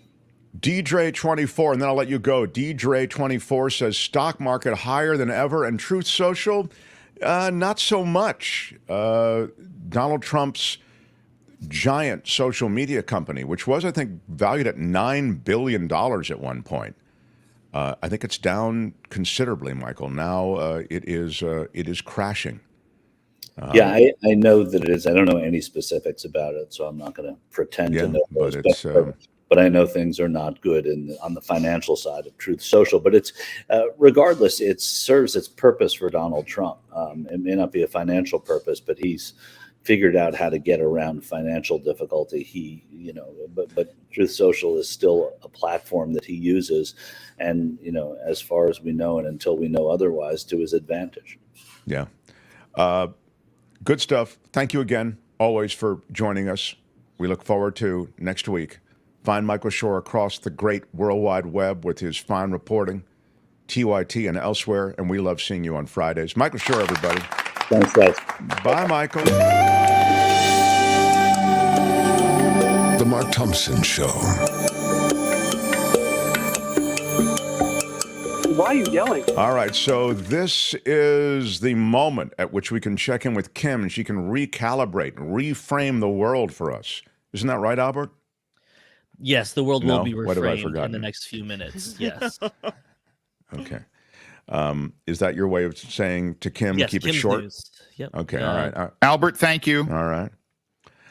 So Kim's news. Kim, how are you? And we will cover the world, and then the world of streaming and movies.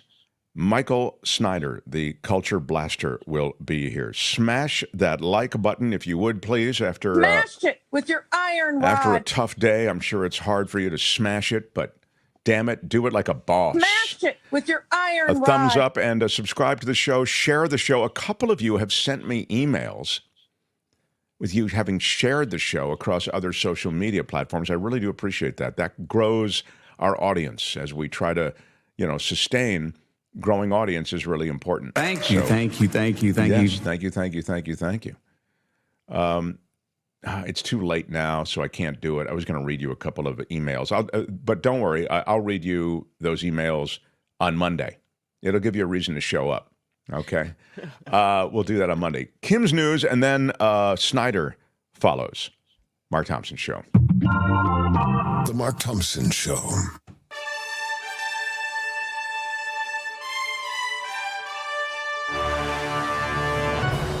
On the Mark Thompson Show, I'm Kim McAllister. This report sponsored by Tenuta Vineyards in Livermore.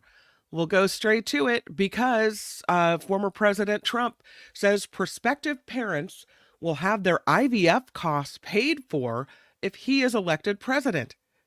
The GOP nominee speaking yesterday at a campaign event in La Crosse, Wisconsin, he said if he is elected, he'll require the government or insurance companies to pay for in vitro fertility treatments. That's a pretty penny.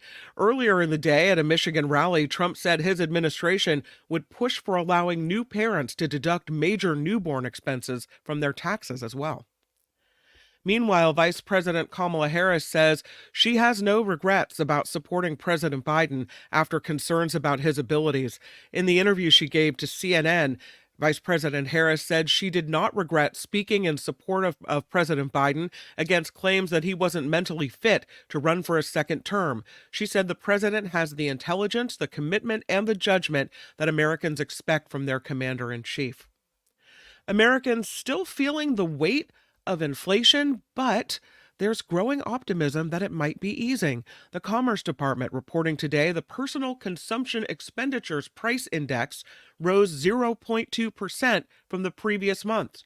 Prices climbed 2.5% on an annual basis, but that was mostly in line with expectations. The Federal Reserve uses the PCE as a key gauge of inflation, and experts say today's report indicates it's starting to cool. Something weird happened at Disney World this week. There was a fight and a popping sound, possibly from a balloon. The sounds are being blamed for a stampede that happened at Walt Disney World's Magic Kingdom Park last night.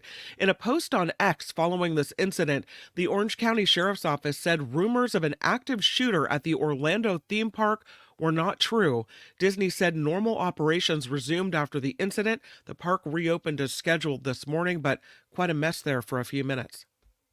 San Francisco State University is keeping its promise when it comes to pro-Palestinian protesters. The university has announced plans to divest from 4 major weapons manufacturers that do business with Israel.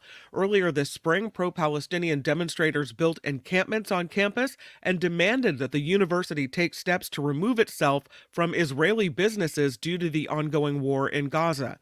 University officials agreed to look into the matter over the summer, and the encampments were peacefully taken down. Wow, so they got something for their encampments. That's right. Build the encampments and you got a concession. Impressive. That's right. As you mentioned earlier, a New Jersey man is now charged with vehicular homicide in the deaths of NHL star Johnny Gaudreau and his brother. The Columbus Blue Jackets forward and his brother Matthew were in Salem County outside Philadelphia last night, where they were struck and killed by a Jeep.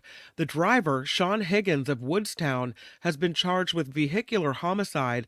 Police say he admitted to having 5 or 6 beers before trying to pass 2 vehicles and then hitting the 2 brothers who were riding bikes. 1 person dead, several others dealing with injuries after a chain reaction crash in Santa Rosa. The CHP officers say the accident happened before noon yesterday when a dump truck slammed into a line of 11 cars waiting at a red light at Highway 12 and Fulton Road. The driver of a pickup truck that caught fire after the crash died from injuries. 9 other people ended up in the hospital, 3 with major injuries. It's unclear exactly what led to that accident. It has been revealed, this is so unappetizing and gross, it's been revealed that dead bugs and mold were found at that Boar's Head plant in Virginia, linked to 9 listeria deaths. There's never been anything like this. Wow. Between August of last year and August of this year, federal meat inspectors documented black mold at the Boar's Head plant in Gerat, flies in pickle vats, leaky water pipes, and a rancid odor. Why wasn't it closed down then? That's real. Oh my God. I know. That's brutal. 9 people, all over the age of 70, have died since May after eating deli meat that was produced at that factory. Oh, my. I've never seen anything like it. Okay, Albert, if you could stop with the drops, Albert. I think this is a very serious story, and I'm really a little shocked. There's never been anything like this. Okay, all right. Well, the question is, if the inspectors knew that this was happening, then why didn't they restrict what was coming out of that factory? Yeah, why did you wait for a bunch of 70-year-olds to die before you, as Kim says, restricted what came out of the plant? My bad. I'm sorry. Don't you think you shut it down until they fix the problem? That's not a good enough apology, dude. Did you really You're the just meat do that? inspector. They're rodents. They're insects. I mean, this is, by the way, that Boar's Head stuff is high-end. Here you go. High-end stuff.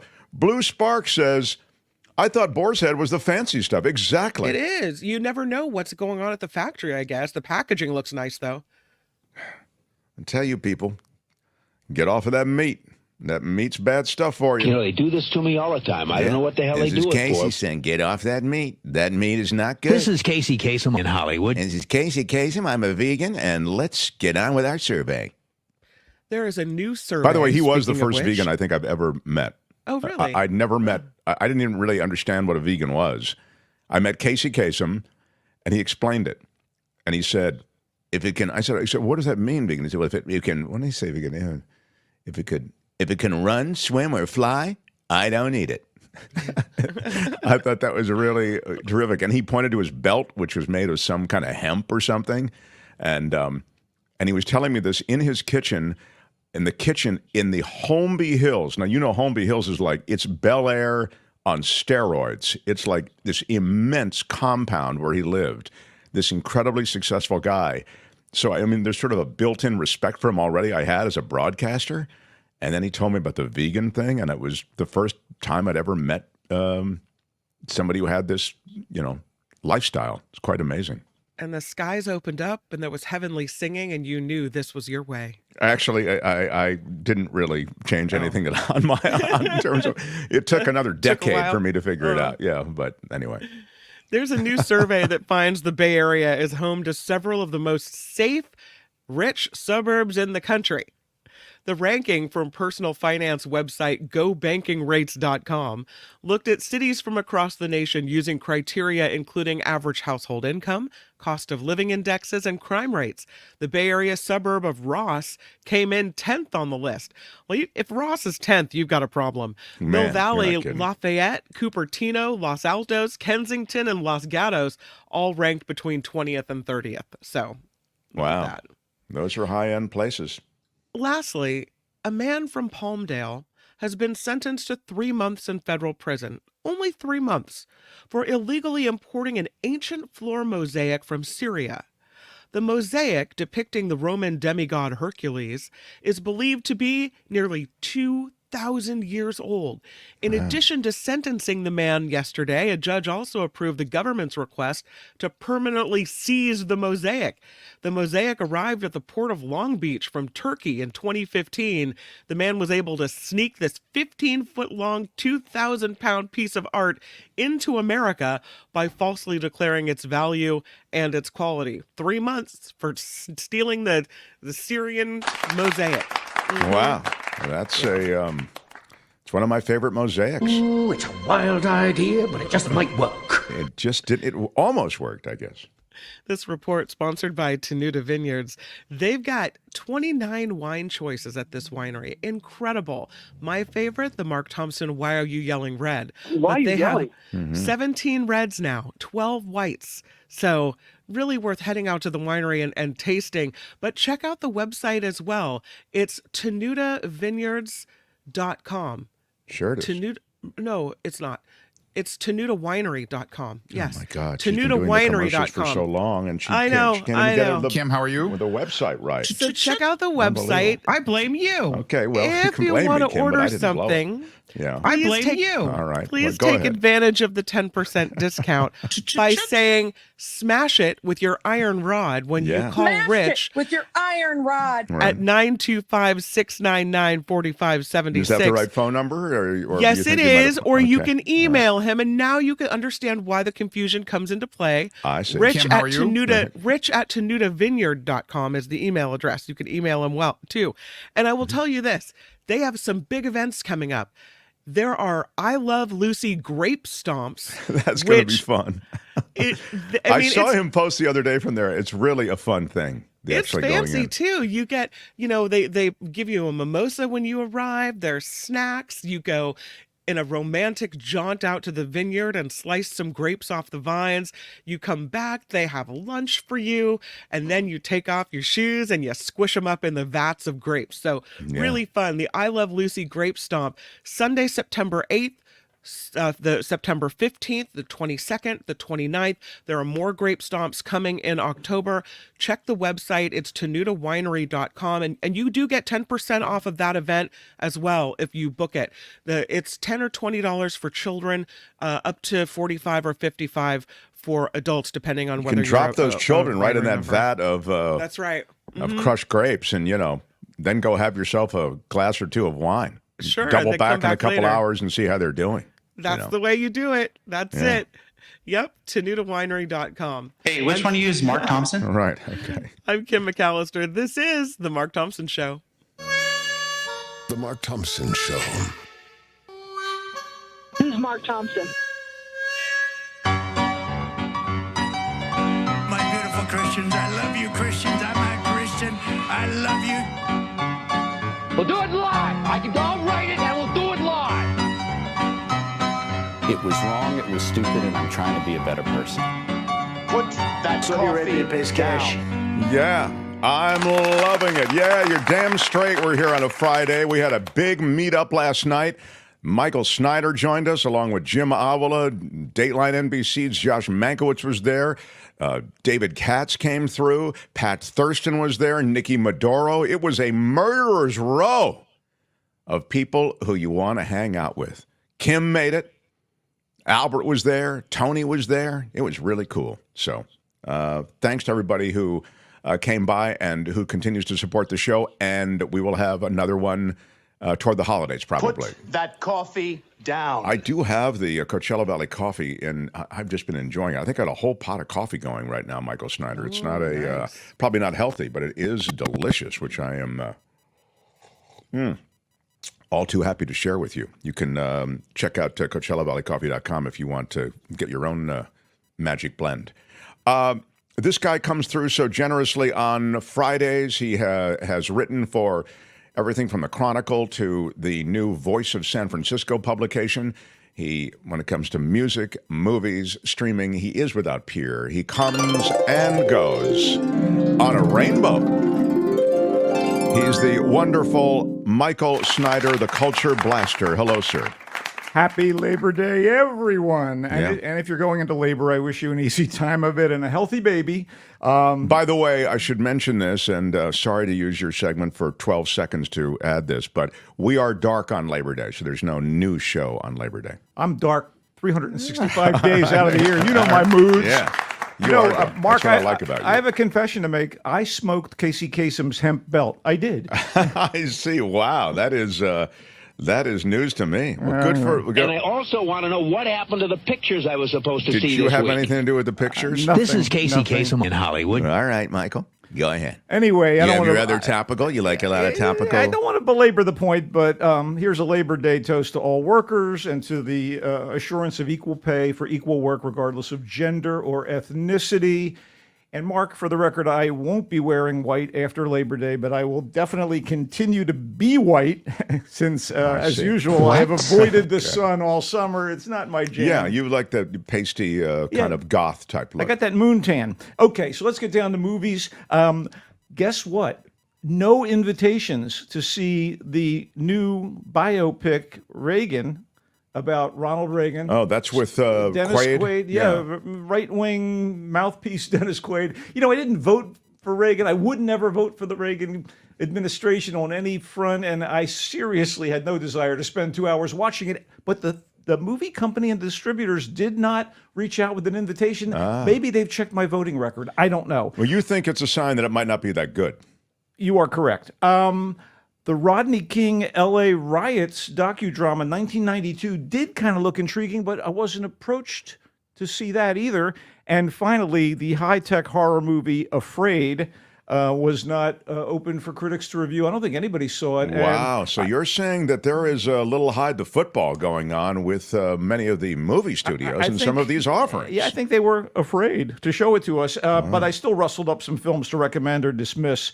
I wonder What's the story with this Slingshot movie? I see billboards for this movie Slingshot, a lot of ads for Slingshot. What's it about? Yeah, well, let's kick it off with that. Okay, good. The science fiction psychological drama Slingshot has some strong performers, specifically Casey Affleck, who was good in kind of a mediocre movie opposite Matt Damon. Oh, yeah, right. What was it? The Disruptors, The Inheritors. I can't. It was a week ago, and I'm already moved on to next week. Anyway, Lawrence Fishburne is in Slingshot. Wow. But its examination of brains getting frazzled by a long-haul mission to Saturn's moon Titan. That is a long haul. It gets a little slow and tedious, especially when compared to the recent all hell breaks loose action of Alien Romulus. Which that's is right. More fanciful. The idea is you're watching Slingshot. Oh, this could actually happen. You know, aliens chasing people around a little space more station. far-fetched. Yeah.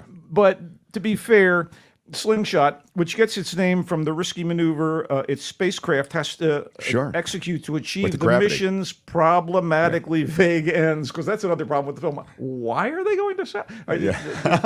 What's on Titan? What are they going to do? Are they going to go? Are they mining? How can they? So what were they doing? It was they never explained why they were going to Saturn. They did and they didn't. I was like, okay. Anyway, that's a long way to go. Saturn. You should have a clear mission statement, don't you? Hey, maybe you're getting a ring for your girlfriend. I have no idea. Okay. But the point I'm trying to make is this is a more serious endeavor than the Alien movie, because it's examining how the solitude and loneliness of a planetary voyage can be debilitating. So the length of time the journey to Titan entails requires that the three astronauts on this particular voyage have to do recurring suspended animation. And the shifts in and out of deep sleep start to affect their sanity to the point where conflict is kind of inevitable and tragedy looms. The problem is that the movie plods when it should kind of envelop you in tension, and the reliance on the suspended animation pods as a plot point begins to wear a bit. I'm not saying the posters and ads for Slingshot should read, "In space, no one can hear you snore," but honestly, I occasionally felt like I was drifting off like a wayward space capsule. I love that space stuff, like the 2001: A Space Odyssey type stuff. You're saying it's nothing. It's not great. Affleck is he's good as the uneasy astronaut John, and Fishburne as the spaceship captain Franks, and they're giving it their all. And the rest of this very compact cast, it's almost like a bottle episode on TV. You know, you're in the capsule, and that's kind of it. I see. And then you got the special effects of the space in front of them and around them. But, other actors in this thing were pretty decent. Tomer Capone plays the third Space Ranger Nash. Emily Beecham is John's scientist girlfriend back on Earth. And David Morrissey, who American audiences may know from The Walking Dead, he was the governor. He's the guy who appears to be in charge at Mission Control. And they do what they can with what they've got. And to be fair, it has some interesting turns and mysteries that kind of slowly unfold until a suddenly intense endgame almost savages you and salvages the project. That climax, the climax is, I just wanted more. Director, so would you say just wait till streaming and then just skip to the climax? That won't work. Okay. Mikael Hafstrom is so studied in his approach as the director that he made me wonder what his fellow Scandinavian filmmaker, the late Ingmar Bergman, might have done with a science fiction movie. There's a lot of chatter and brooding and whatever. I thought, wow, the Scandinavian in this one is strong. But considering the great Bergman's penchant for dark psychological drama, it might have been as dispiriting as Slingshot, which again is not, I keep saying this, every week we have one or two films where we go, not terrible. Not awful, yeah. But it's in select theaters. Dispiriting is a ding word. By that, somebody else mentioned, I believe it was Tom, who is the keeper of the ding, that debilitating is Is it really? I don't think it is. I don't think debilitating is a ding word. Sorry, Tom. Anyway, City of Dreams is the next movie on the docket here, and it is a far more down-to-earth... Docket is a ding word. Earnest and agenda-driven movie. City of Dreams is kind of a grueling but very affecting drama that's, as they say, torn from today's headlines. And in fact, they say in the movie, based on actual events, and but who knows how much they fictionalize things. Sure. And I have to tell you, it is manipulative, but it's for a good cause, raising awareness of this nightmarish exploitation of forced child labor in our own backyard, that being, at least for me today, Southern California. We take So where is it going on? We take this in Southern California. Yeah, we take this horrifying ride with Jesus, who's a kid from Mexico, whose father lets him get taken to L.A. to ostensibly attend an L.A. Galaxy soccer camp. The kid wants to be a soccer player, and dad lets this vile trafficker take his kid to Los Angeles, where instead the kid ends up getting sold to a filthy sweatshop where he's essentially a slave forced to make bargain clothing in abusive conditions. Yikes. The kid who plays Jesus is really fantastic. I mean, I was totally impressed with him. His name is Ari Lopez, and I'm curious to see where he goes from here. The only familiar actor I think was Jason Patrick as a cop who is suspicious of what's going on in this ramshackle house that has in fact got more than just a horrible sweatshop going on. There's all kinds of sex trafficking and what have you. I see. It is brutal. And, there's the El Jefe, and you have a little sympathy for him because he struggled to make things, go his way here in America when he came from south of the border. But, there's a lot of evil plotting around, and it's legit here in our own backyard, like I said. I should also point out that the director, whose name is Mohit Ramchandam, co-wrote this. He actually wrote it on his own, and he does a good job. But one of my colleagues referred to it as torture porn because this kid is so terribly abused, and yet I can't help but think it's a legit depiction of what can go on in these circumstances. Those are always tough to sit through. I remember even with Slumdog Millionaire, which was, feel good, sort of mix between Bollywood and whatever, feel good at the end. It has a Hollywood or Bollywood ending. And you kind of knew it was maybe going someplace that you were going to be okay with. The child abuse before you get to the ending was so rough to see, man. I mean, it's really tough. That grittiness often is a little tough to sit through. And you're saying in this case, it has a verisimilitude to it. I mean, it's real, So. I would say so, but they, of course, amp it up for effect. The kid is great, and his adventures trying to get out of where he is are kind of stirring. But I'm not going to lie to you. When it was over, I was like, Jesus, Jesus, if you will. The movie, such as it is, and by the way, again, Jason Patrick plays kind of a noble cop who is swimming against the stream of bureaucracy in his attempts to bring people to this location and reveal the horrors that are going on. But it doesn't matter because everybody kind of delivers. You can see this thing in select theaters for right now, and I do believe it'll read well on screen. It'll be okay to watch, and maybe it'll be better for you to be able to stand up and go, no, Yeah, I let me need go to take the a kitchen break. and have another cocktail before I watch the rest of this.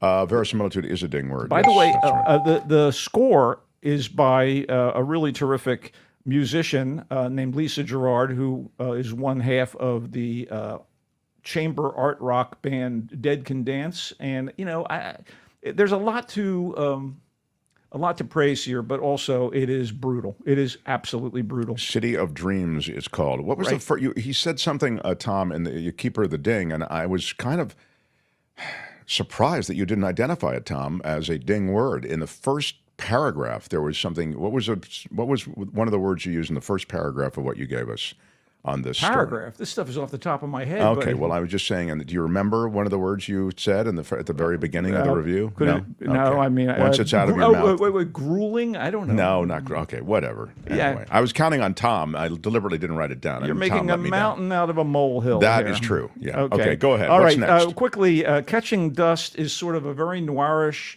drama about an abusive relationship in a rundown trailer situated at the site of an abandoned commune in the Texas desert. It's contemporary. The woman, Gina, who is, by the way, played by an actress some people are very familiar with, I would think Erin Moriarty from The Boys. Oh, sure. And Gina kind of wants out. Her significant other, her husband, has a criminal past, and she's kind of a prisoner in a way. And then one day, a young couple from New York show up with a trailer to spend, I don't know, a month there to get away from the madness of Manhattan and whatever problems they have there. And that creates major friction and drama. Jay Courtney plays Gina's boyfriend Clyde, who is, or husband Clyde, and he's a piece of work, let's put it that way. And Dina Shahabi plays Amaya, the woman. Ryan Kaur plays Andy, the man, who have come from New York. And you just know bad things are going to happen. This is not a great film, but it's very well acted, and it has kind of a hair trigger fear factor because you're waiting for shoes to drop right and left. Is somebody going to rat these people out? You know, are the cops going to show up? Or so it's tense. It's a tense watch. There is tense. There is tension here. It's not quite thriller, but sort of psychological tension. You wonder if Clyde's going to kill these two people from New York. But to say more would probably do a disservice. Stuart Gatt wrote it, and the director of the movie is, in fact, Mr. Gatt as well. And, you know, again, not great. I would say streaming is the way to go if you want to watch this. And we've seen so many great film noir movies and neo-noir that this seems to pale a little by comparison. I still love that noir film that you suggested. Now it's got to be 2 months ago, and I saw it. I loved it. With it Last Stop Out of Yuma or something? Yeah, right. It's just fantastic. That was perfect. Yeah. The Last Stop in Yuma County.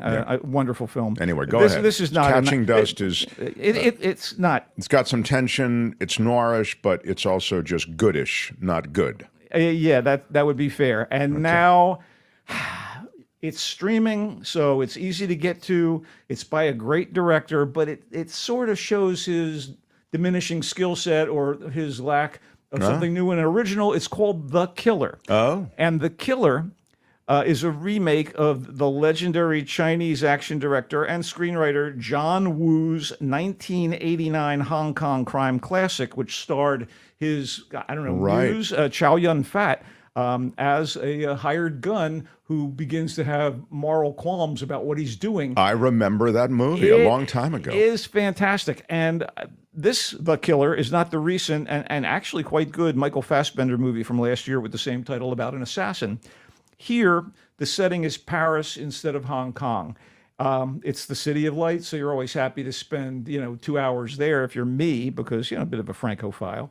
And the lead assassin is now a woman, played by the lovely and limber British actress Natalie Emmanuel. What does limber mean? She's very bendable and I mean, you're saying her character is... Yes, physically she... Oh, physically bendable. Okay. Yeah, I mean, she's all over the place. She's leaping and jumping and shooting and doing everything you want from an assassin. Okay. Particularly a lovely one in a cat suit. Anyway, right. so, you know, She wears a cat suit when she goes out to assassinate people? At one point, she has a variety of disguises to kill what Okay. she believes are bad people for a crime boss who's kind of eliminating his, you know, all of his, I guess, his rivals in Paris.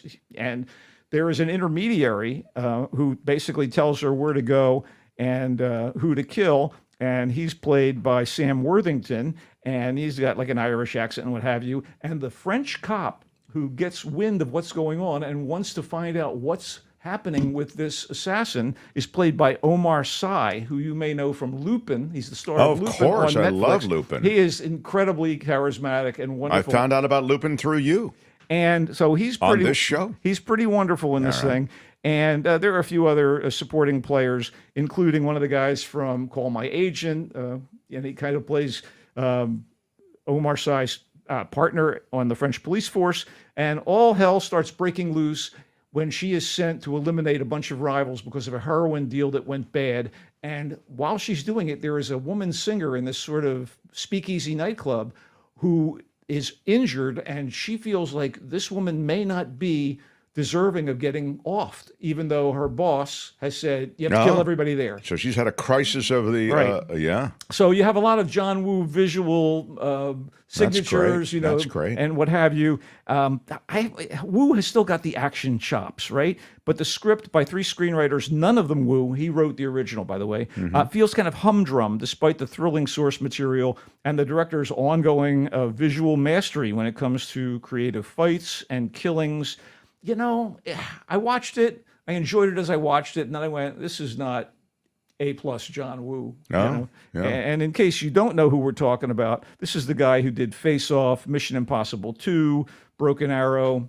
How old is John Woo now? He's got to be getting into his 70s. I think he's 110. I have no idea how old he Well, is. I would like to find out, Albert. Google it. Yeah, okay, let me see. John Woo. Go ahead. Anyway, so it had its moments. I kind of wish that it had been better. You know what? I want to quickly shift over to a couple of TV recommendations because 2 programs that I'm very fond of are back for new seasons. He's 77. 77. Thank you very much. Yeah, not bad. Very good. Thank you. Only Murders in the Building. Albert, thank you. Yeah. Only Murders in the Building is back on Hulu with a 4th series. Wow. With a new mystery. A lot of people get murdered in that building. Well, it's true. And in fact, one of the things that happens in this new season, at least according to the first episode, is the podcast that our 3 leads, played of course by Steve Martin, Martin Short, and Selena Gomez, have been doing. The podcasts are optioned, or Hollywood attempts to option them to make a movie about them. And there's even a cast that's been put in there. They have Eugene Levy, who is going to play the Steve Martin role. They have Zach Galifianakis, who's going to play the Martin Short role. And aging her up because, as they say, your relationship is kind of creepy with these old guys, is... what's her name? Eva Longoria. No, that's great. Instead of Selena Gomez. That's great. I was just like, wow. I laughed. I totally enjoyed it. Molly Shannon plays sort of a, glib producer type that wants to convince them to sign away their life rights and do this movie about their... Oh, this is great. Yeah. So this is sort of a tip to the showbiz of this podcast universe when it comes to true crime. Right. Yeah. Basically, that's it. And I've only watched the first episode, but I thoroughly enjoyed it. Meryl Streep is back as the as Oliver, Martin Short's character's Lady Love, and there'll be other surprise guests over the course of the series, I think. Wow, very cool. And also back for a second series is The Lord of the Rings, Rings of Power. It's on Amazon Prime Video. Yes, I saw that Mo Direct is waiting. It said he saw, here it is. Oh, no, that's a different comment. But anyway, one of our regular listener viewers really is excited about this Lord of the Rings thing. They dropped 3 episodes this week, and they will be trickling them out one after the other each week until they run through the entire second series. It is, by the way, set many, many, many years before the events of The Hobbit and The Lord of the Rings, and it kind of focuses on the acquisition of these rings early on and the rise of Sauron, the evil wizard, and also, you know, the battles between elves and trolls. I was thinking of changing my name to Sauron. He's an evil wizard, though. That might be a bad yeah, I don't brand think you for want to me. do it. Morfydd Clark, I like the way it who sounds like plays Sauron. Galadriel, who is our kind of central figure, the hero or heroine. She's going to get her hands on a ring this year. I can just feel it. Wow. I feel it. Anyway, how many rings are there? You got me. Do I seem like a hobbit to you? I've always wanted to know. No, I have no clue. Okay. I know that someone got the brass ring, actually the platinum ring, and that would be Brandon Ayuk. And I think no, that's right. The Niners are Niners are loaded up with people who can catch that ball from Purdy. They're poised, and I'm excited about that. Well, we're excited that these offerings have been, some of them tepidly recommended by Michael Snyder. Only Murders in the Building, though, he really likes, along with the Lord of the Rings, Rings of Power. Yes. You've heard his remarks on both. The Killer, set in Paris, brings back a lot of those who you'd expect top drawer performances in every way from. He says, it's okay. Yeah, you know, I like the cast. I mean, Checky Cario, one of the stars of La Femme Nikita, shows up in a very, very small role. I mean, yeah. Everybody who shows up in this thing, The Killer, is someone who brings it, but it's just bringing it is only going to get you so far. It seems watered down compared to the Chow Yun-Fat original that Wu did, that made his rep in a big way. Sure. And Catching Dust is the noirish, tension-filled story. Michael says, again, not bad. It's streamable, which I always like because I like to get tense in my own home. So tension-filled, noirish, Catching Dust. Yeah, a little too dusty for me, I think. Yeah, went on a little long, maybe, and no, it was sort of lean. It just, you know, it was lean. That's what I meant. It's lean, but too much dust and not enough catching. Maybe. All right. City of Dreams was based on a true story tale of child labor going on in Southern California. Apparently, it has a reality and a grittiness to it that is both disturbing but also compelling. Michael found it worth the watch, but it is a tough watch. It's brutal, and in fact, I think it's based on a lot of actual events and circumstances as opposed to one specific true story. All right. But it does, you know, it means well, and it provides people with a view of something that they should be aware of. Slingshot was the space shot sci-fi film. I like the sci-fi.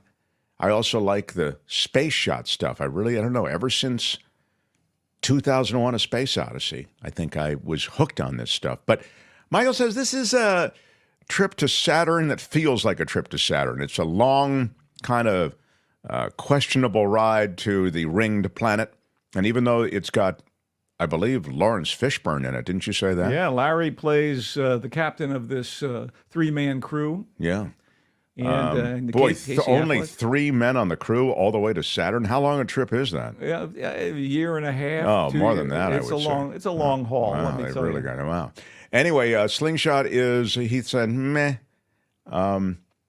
I still want to see it somehow, but you think I'll be disappointed? No, I think, you know, you may find merit in some of it. The acting is good. And it's in theaters only, though, right now. For right now, yeah. In fact, every one of these is but The Killer, but they're all going to eventually make it to streaming. John says Only Murders is one of the best TV shows ever. Future review, Baby Girl, is R. Herrera is saying. Is that a future review of yours, Baby Girl? I don't know what Baby Girl is, but it says... Don't even play. Don't even play. That's the... Hey, when I hear Boar's Head, I think that doesn't sound appetizing to me. Oh, girl, baby girl. Don't even play. Just saying. Thanks to Kathleen Bryant for a super sticker for 20 Big shout out. Wow, that really helps us, Kathleen. A big hug to you and have a great weekend. And I'm wanting to see if there's anything else here as to remarks about your segment and questions. I don't see any more. Hey, it's so great to actually meet some of the audience members via the Zoom gathering. I just love the people that participated. And It was a lot of fun, and you added to the fun. Hey, and I fanboy out with some of our more stellar contributors. It's great to see Jim Avila, and obviously Spencer Christian is kind of a king. He's a kingpin. He was really cool, and he hung with for a long time. He's a Patreon supporter, believe it or not. Really, really cool. Michael, you can find him. The Voice of San Francisco is where he does his writings on all things related to entertainment. He's also someone who does muse about things other than entertainment. So you can find those too at thevoicesf.org. Yes, thevoicesf.org. The current column is all about Borderlands and about how stars aren't going to necessarily save a bad script. So check it out. Good stuff. Michael, thank you. He comes and goes on a rainbow. Bye-bye, Michael Snyder. Go Giants, go Niners. Go Giants, go Niners, go Ayuk, go. The Mark Thompson Show. I'm excited about my Fridays. I love spending time with Snyder and the crew, everybody. Excited about the weekend, but there's a certain bittersweet quality, let's be honest. We enjoy spending time together, Albert, and we know that, well, this is the end of another week. Is there anything else I need to do? I thought Kim probably already left. No, I'm here. Did we get to this, Luis? Yeah. It's a little late. But Trump is now blaming the Gold Star families for the Arlington debacle. Says that they released the pictures and video. Right? It's those Gold Star families. Big shout out. First they lose a loved one, and then they attack you, a former president. Gosh, that just must be a slick campaign video. Come on. Yeah, exactly. They turned it into a TikTok moment right away. There was something from D. Elliott who asks, "Hey Mark, where can we find that Vote Vets video? I looked at their site and can't find it. Can you post the link somewhere?" Albert, here's what we'll do. D. Elliott and anybody else who wants it, send me an email, themarkthompsonshow@gmail.com, and I'll send it to you. Okay, I'll send you the link. themarkthompsonshow@gmail.com. Yeah, I don't know why you couldn't get it there at their site, but if you want it, I'd be happy to... you might have to copy and paste it off the comment section, but I will post it here on the comment section. Oh, it'll be posted in the comment section. Okay, well, there you go. So Albert's going to grab it for you also. No, we are not doing a show on Monday. It is Labor Day, and I'm actually going to record an interview that day that you'll see. It's going to be kind of a fun interview, but there'll be no live show on Monday. We will be dark. So take the day off, Maybe go back and reflect on past episodes. Mm-hmm. But there's our email address, themarkthompsonshow@gmail.com. What a week we've had. I loved it. The Mark Thompson Show. Yeah, it's just one of those things, The week in politics has been wild. The sit down with Harris and Walz that was much anticipated has come and gone. The visit to Arlington Cemetery that was there's never been anything like this. Political stunt by the former president, that's come and gone, but the after effects are still there. Trump trying to do damage control on the question of women's reproductive freedoms, that's come, but it hasn't gone. It will continue to be an ongoing issue. So there's a lot still happening in America right now, and we'll look forward to picking up the strands of it on Tuesday when David K. Johnston, the Pulitzer Prize winner, joins. Kim is doing the after party live now. We'll do it live. I'll write it and we'll do it live. So head on over to the after party live channel, and then we will see you next week. I'm Shadow Stevens for the Mark Thompson Show. Thank you, Shadow. Bye-bye. Thank you, Albert. Thank you, Kim. Thank you, everyone who supports this show. Until next week, bye-bye.